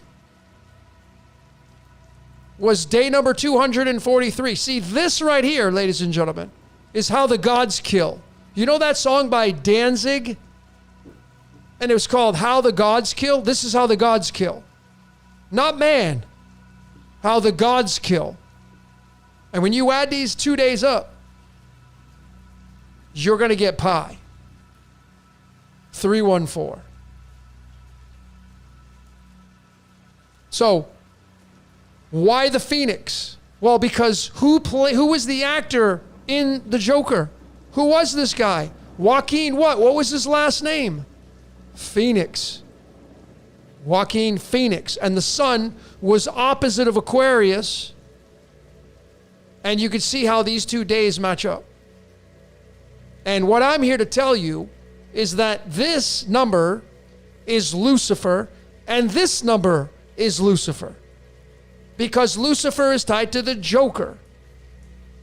And the Joker's job is to bring in Shiva the Destroyer, which is what he did in the movie.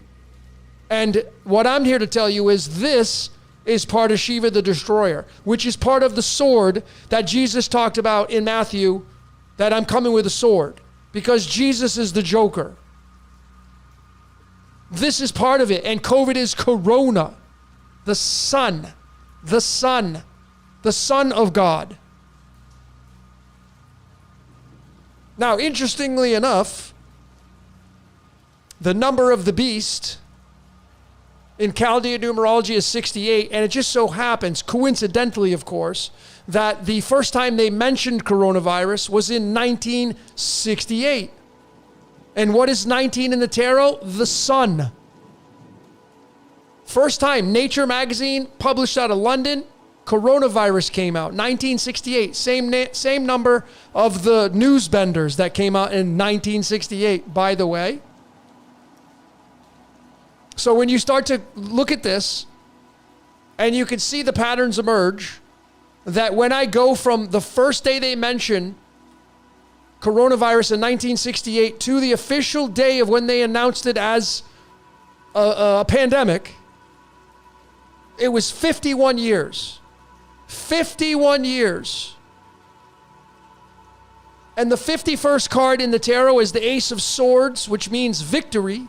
And that converts into the 40th card in the deck called the Ace of Spades. And the 40 is tied to the numerology of that word right there. Are you seeing this? Or do I have to show you more? Do you see how this all works? All of it. How are these two guys connected? Well, how about the fact that Bill Gates has the same frickin' birthday as Joaquin Phoenix? The same birthday.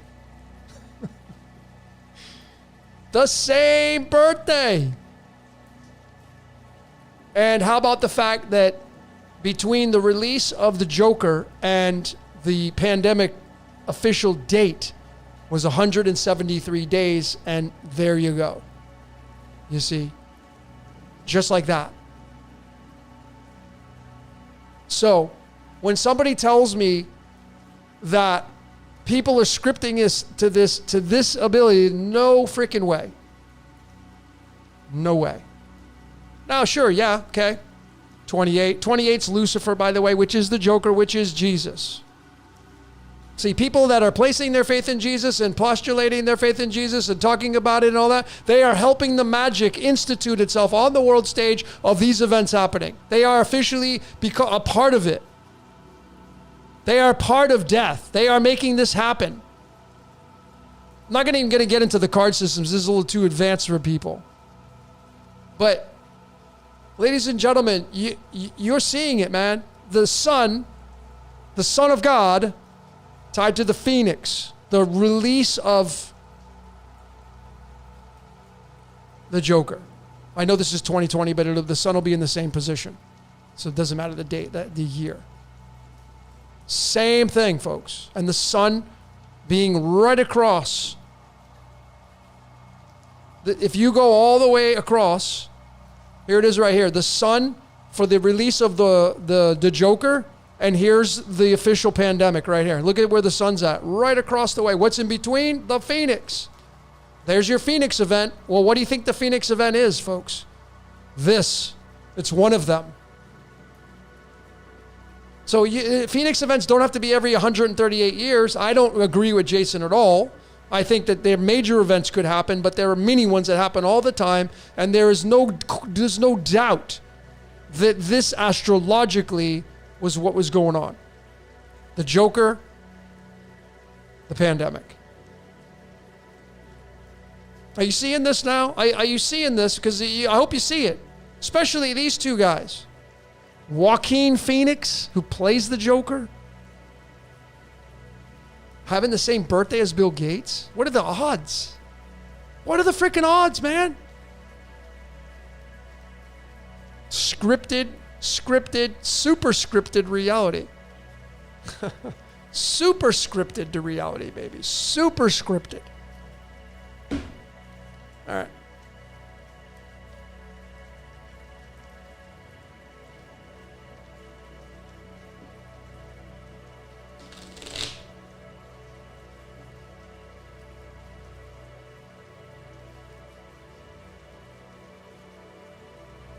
So now you have the eyes to see it. Now you know what the whole thing is all about. And I promise you,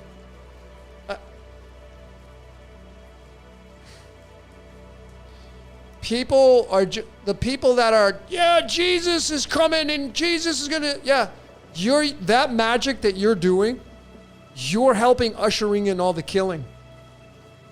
Absolutely, because that's just how that's what because I told you, you think these people that know a thing or two about a thing or two, these people, you think Bill Gates doesn't know what's going on?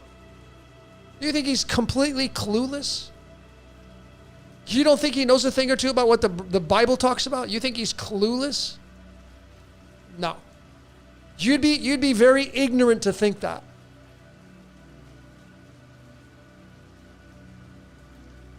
These people, they already know how the playbook is. And when these people on the world stage, yeah, Jesus is king and he's going to come do this. What do you think he's already doing? What do you think corona means? Hello? Silly goose. What do you think it means? The sun. And you're helping the magic on the world stage. You're helping them push the magic on the world stage. So congratulations. Congratulations. Take a bow. Woo! Little Ric Flair for you. That's why you're not going to hear, I don't want anything part of that. I don't want to, I'm like a nihilist. I had nothing. Don't want to be a part of it. Keep me out of your movie, man. If you don't want to you don't want to play in my movie, don't be expecting me to be some freaking extra in your movie. I don't want to be in your movie. But you got all these people out there, man, and they have no idea what they're doing with their magic and their prayers and all that stuff. They're clueless.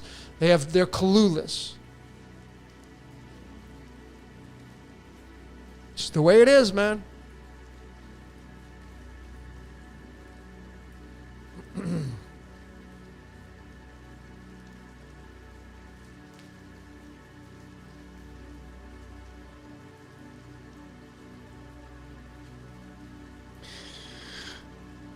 So these people, they're doing their scripts, they're doing their things, they're doing their screenplays. I'm not going to get mad at it. I have no ill will towards any people like that, like Bill Gates. Don't know him. I have no emotions towards him. I'm not angry. I'm not sad. I'm not mad. Nothing. Because I know that Bill Gates is not in control of his reality. So how am I going to get mad at somebody? And on top of that, he's not getting my energy. He's just doing his job. Same thing like Joel Osteen. He's doing his job. And all these people, everybody's doing their job. So why would you get upset and mad and pissed off and angry about it?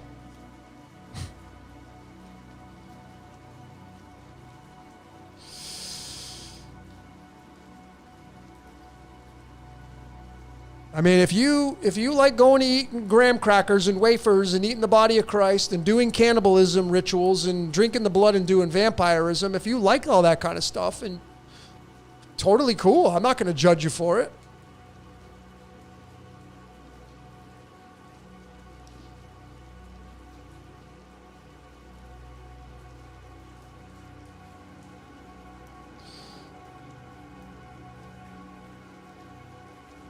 All right. Let's see what we got for some tarot and call this a night. What's your question, 87? This was a fun one. Whew. Thanks everybody for showing up here. I mean, I really appreciate each and every one of you for showing up here.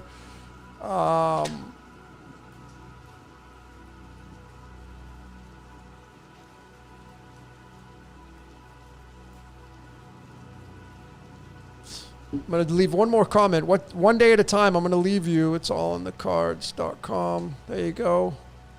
So one day at a time is asking me, please help me find out what my job is here. You already know what your job is.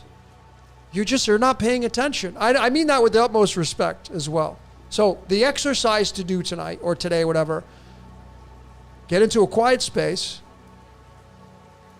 And if you have to,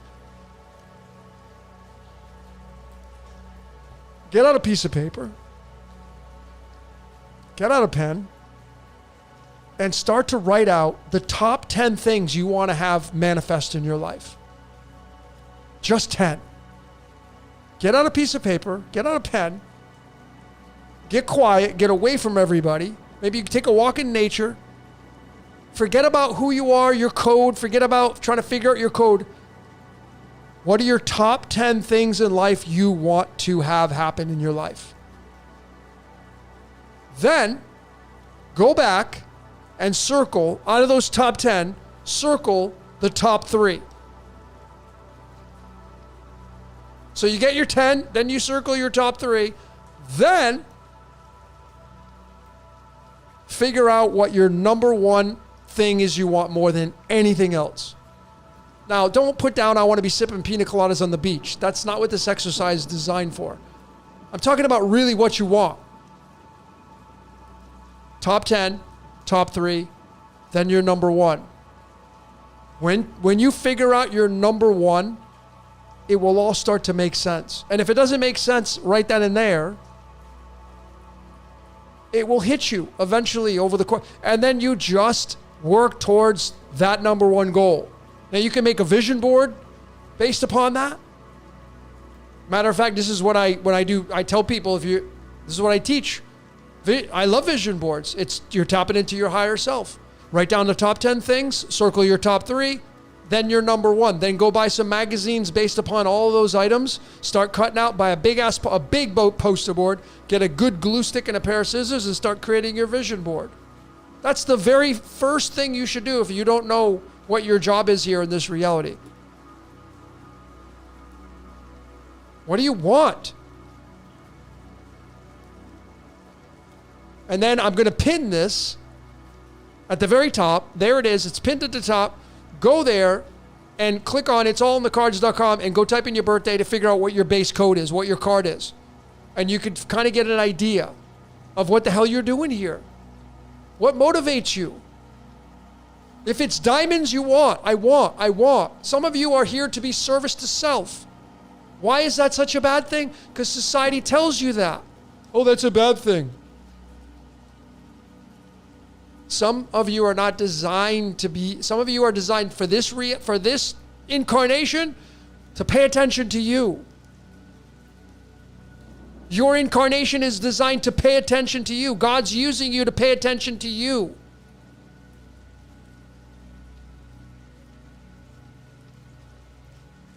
But you don't know that unless you start to study your code. And then it's okay to be authentic with that.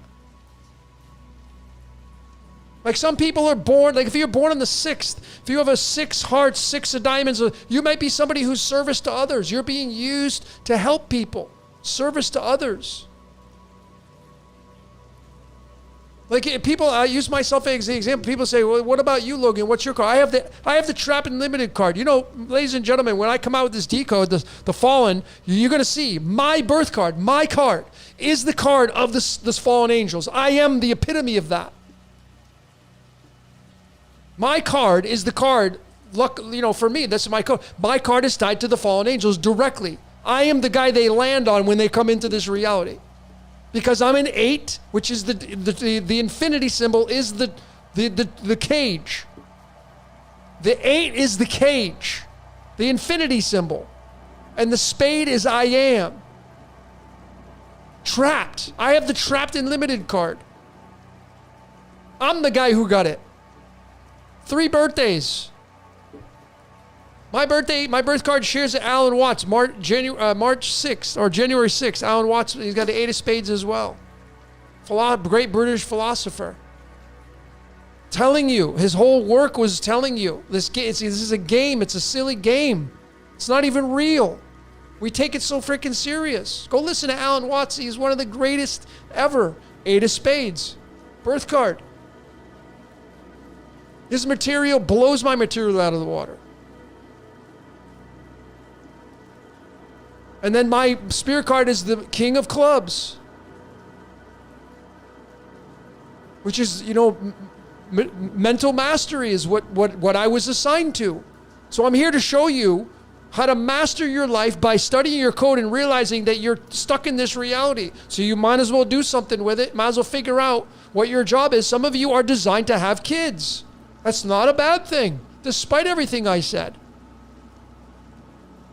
Some of you are designed to be service to others. You're being used to help other people. Some of you are designed to be service to self and just pay attention to your ego and build up your ego and experience money and the finer things in life. But if you're listening to everybody else telling you, oh, you shouldn't be doing that, well, then you're kind of going down the wrong path in a sense. And I'm using that word wrong so you can understand what I'm saying. You should be paying attention to other people's opinions. Not even anything I say here. You got to listen to what you're coded as, how you are in this reality. Some of you are designed to freaking fly out of the cage. All right, let's get a couple tarot cards and we're going to call this a night. Because I could go on forever here. All right, so I'm going to use the question, the very easy, basic question. What's the most important thing to focus on in life right now? What is the most important thing to focus on? So this may hit some of you harder than others. Some of you may be like, that was no message for me at all. You got to dig, though. It'll be a message for everybody because as a general collective, But it will find its way into your reality if you pay attention. What's the most important thing to focus on in life right now?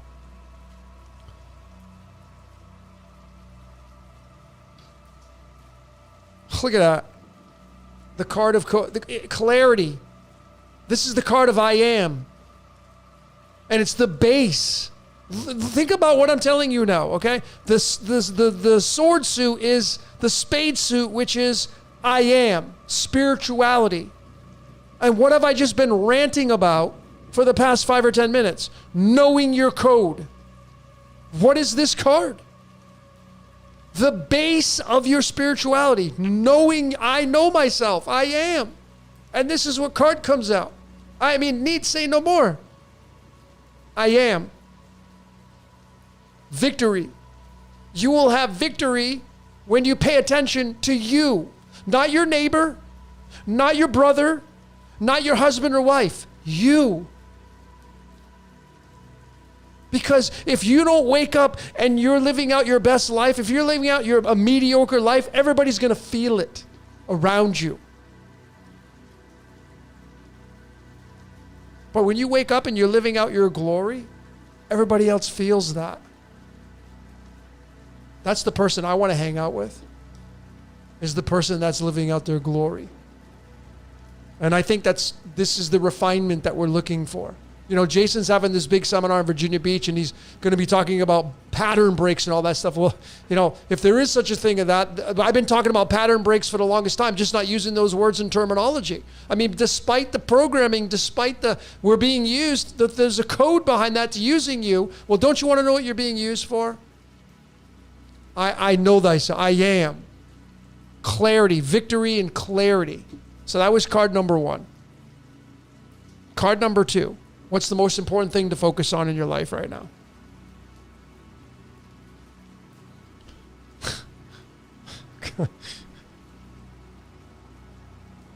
The devil. What is the devil card? Paying attention to you. See, this has got a bad rap. Because when people see this, especially if they don't know tarot, oh, that's the devil card, that's really bad. No, it has multiple meanings. And I'll tell you this right now. When you watch my as above, so below, it's right there. You see, I'm going to give you a hint. I'm going to show you this right now so you'll forever embed it and burn it into your brain. Are you ready? I'm going to burn it into your brain right now. I'm going to give you a little gift. Hang on.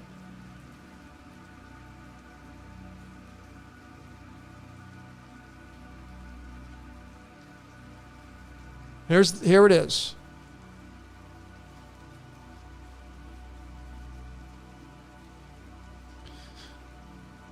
As above, so below, right? Got this decode coming out. Now, this hand signal is for, like, it was made famous by Leonard Nimoy and Spock of Star Trek, which was the sign for the Vulcan, but he's Jewish. And of course, this is the symbol for Shin, right here. The 21st letter, which is the crown. The crown. This is number 21, which is the world card. Shalom. Shalom. As above. Well, so below uses the same letter, but it's sin. So below, sin. Just different pronunciation. And then the little dot goes over the left side. So good, evil. Well, when you go to the devil card, you may have never noticed this before, but you see the hand right there? I've got it blown up. There it is. You see, this devil right here, which has an extremely bad rap, what do you think's running this reality, folks? See, it's holding up its right hand, and it's represented. This means as above. Shalom. And this hand obviously means so below, which is sin. This is also Baphomet. Sin. So below. Shalom. As above. Right there. You probably never saw it before, but there's the hand signal right there. Hidden in plain sight. Okay? Right there. So this card is the epitome of as above, so below in this reality. And when the devil card comes in, and I will confidently tell you, this is not a Capricorn card. No, it is not. This is a Taurus card.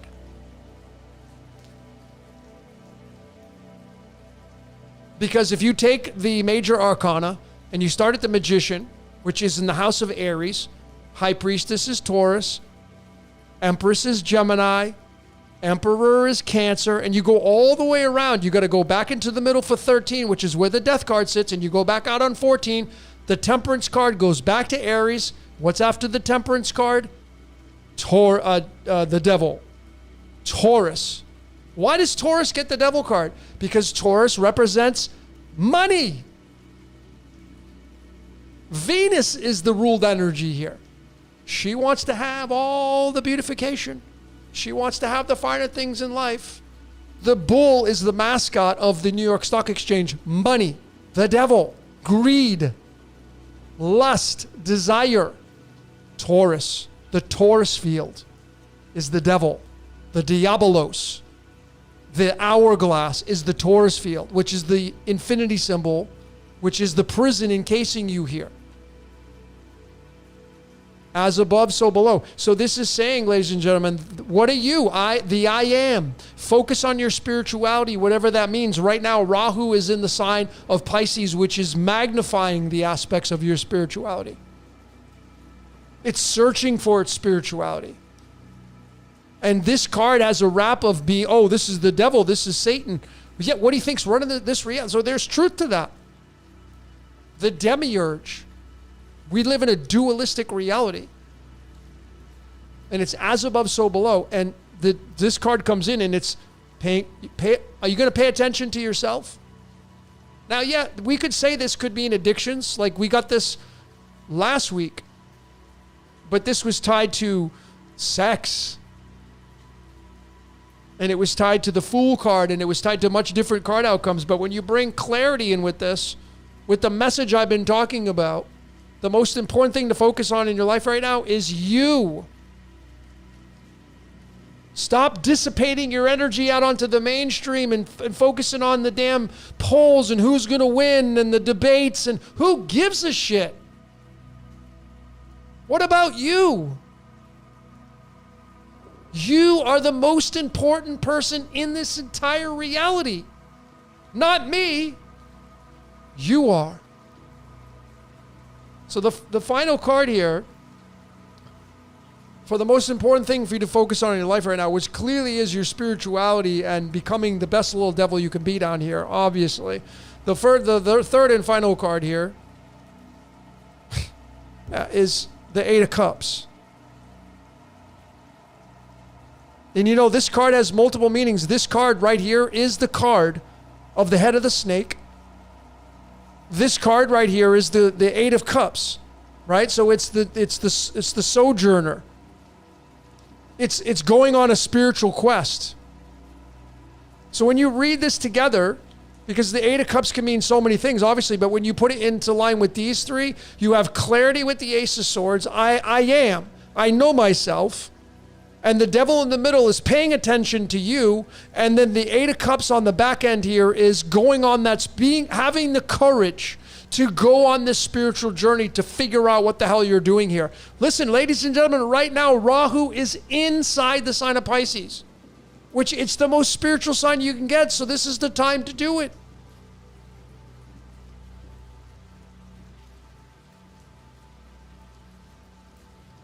This is the time to do it. I don't think I need to even pull any more than that. I mean, that's it.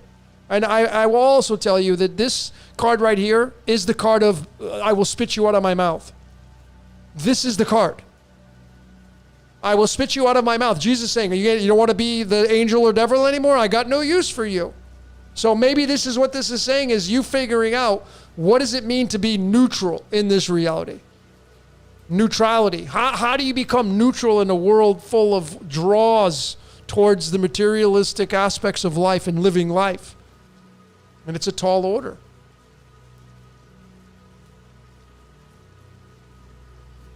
So let me just add these up. See if we can get a number tied to this.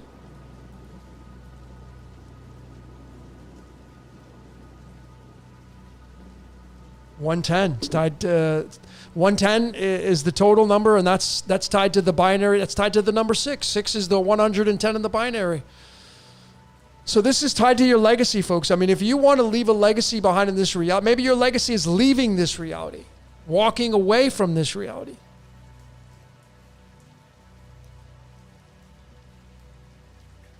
Some of you have so much more work to do in this reality to leave behind a legacy, but you're so caught up in the bullshit.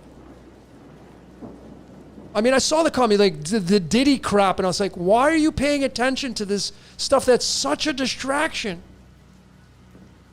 The time, let me just show you all this, and then we're going to finalize this, but let me go to the chart.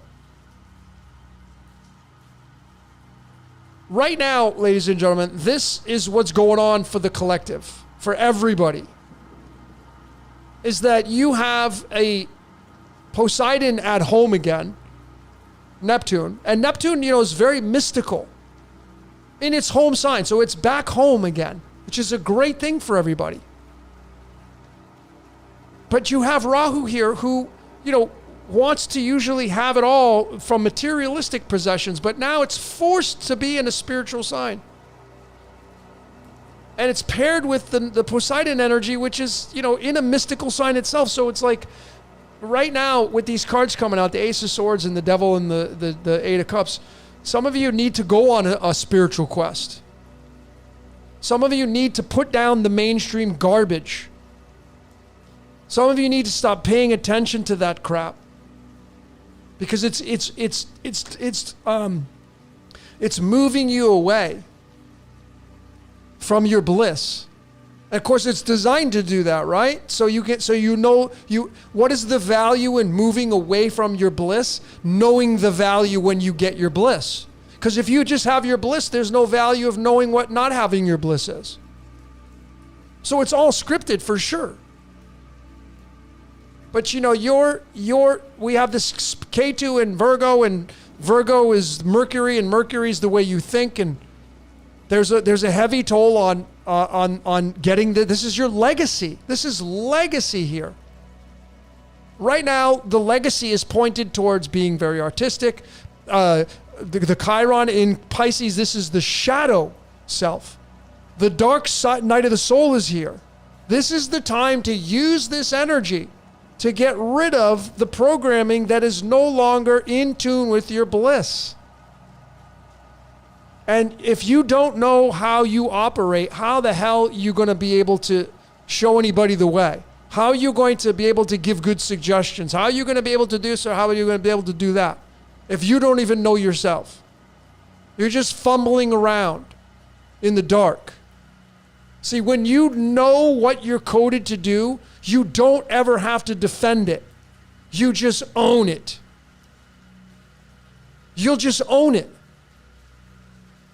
And you will be forever changed. But these 3 cards are crystal clear. Some of you need clarity on your addictions to walk away from. Some of you, like the multiple meanings here, some of you need to be authentic with your addictions. Some of you have addictions that are not good for you, and you're dancing around thinking you got it under control and you don't. And you need to walk away from it. But you need to admit, folks, it's okay to admit that you have an addiction. Some of you are addicted to your toxic relationships. And you don't want to admit, you dance around and you justify because maybe you don't have a job and that person's paying your way through life, and so you justify the toxicity or you justify the abuse because you feel like there's no other way. So you just justify it. Well, it's not that bad. So for some of you, There's an addiction or addictions that you need to be authentic about in your reality. Be authentic about. You're not being authentic about it. The devil card can represent addictions, and the clarity with the Ace of Swords. Some of you are not, you're dancing around. Or you're not being authentic towards somebody else. Some of you, with that authenticity, when you figure out what the addiction is, you need to figure a plan out on how to walk away. I mean, we're talking about a heavy energy in Pisces right now. This is your shadow self. So there's a lot of emphasis on addictions right now. Drug, especially, the bad stuff, the drug addiction, alcohol addiction, porn addiction. So you know who you are. So you out there, you hide around, you think no one's watching. Oh, no one knows I watch a lot of porn. What do you think? You're getting robbed and pillaged of your energy watching porn. And again, I'm not saying I'm the freaking, the grandfather to tell you that you, I'm not trying to tell you anything. I'm just trying to make you observe and take into consideration what I'm saying. I'm not trying to be an ass, and don't try to judge me. I'm not judging you. I'm saying that there are some of you out there that have an addiction to porn or an addiction to drugs, and you don't think anybody knows about it. Because you're good at hiding things. We have all this energy in Pisces, which is good at hiding things. Neptune, back in its home cycle, it's good at hiding things. So it's time to get honest with yourself. It's okay. We all have addictions, good and bad, when we use these words to describe the addiction. But there's clarity here. So some of you need to get authentic with yourselves, with your addictions, and realize that they're there to teach you something, scripted or not. When you finally overcome by walking away, you'll be able to look back. You may end up saving somebody's life. You realize that? Some of you may have an addiction right now, and you overcome the addiction. And one day you may write a book and may become a New York Times bestseller, and you'll save tons of lives. You don't even realize it yet, but you will. Some of you may help the neighbor save themselves from hanging themselves, because you beat some kind of addiction that they got and you were able to talk them out of it. But you wouldn't have been able to talk them out of it because if you didn't have the opportunity to have the clarity and be authentic with yourself, saying it's totally fine, that's what I have. It's temporary. But some of you have the ability to save somebody else's life, and that's what the lesson is. That's why you're going through this baptism of fire, if you will. So maybe 5 years down the line, you saved somebody's life. And that's why you went back through this baptism of fire. You just don't know. But this shit happens all the time for people. So it's time to get real. It's time to get honest, especially with all this emphasis in Pisces and the shadow self. It's time to get real with your addiction. Chiron in Pisces. Pisces being the shadow self, the hidden shit, trying to be mysterious. That's totally fine if you don't want to tell anybody, but some of you need to go on a spiritual quest and walk away. Say, see you later, sayonara. For the next chapter to come in and for that flower to blossom. Okay? All right, so that's what I got. That was like, what, another hour? It's so funny. Hail Metallica says, I hate money. I would say that's your first big mistake. When you hate something, it will hate you back. Just become neutral with it.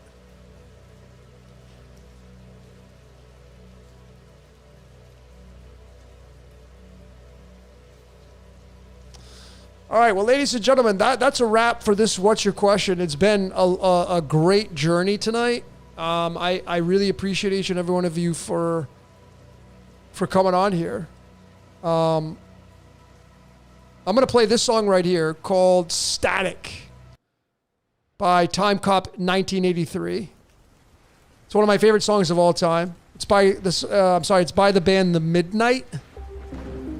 It's like a synth wave, but it's awesome because it's like, it's the static, being in the static. Listen to the lyrics of this song and really pay attention to it. I think this is the full version, not just the instrumental. But anyway, ladies and gentlemen, it's been an honor and a pleasure. Big shout out to Pamela, the moderator. Thanks everybody for joining in. Hope you got something out of this conversation. Anyway, that's what I got for today. My name is Logan for Decode Your Reality. Until next time, we will see you later.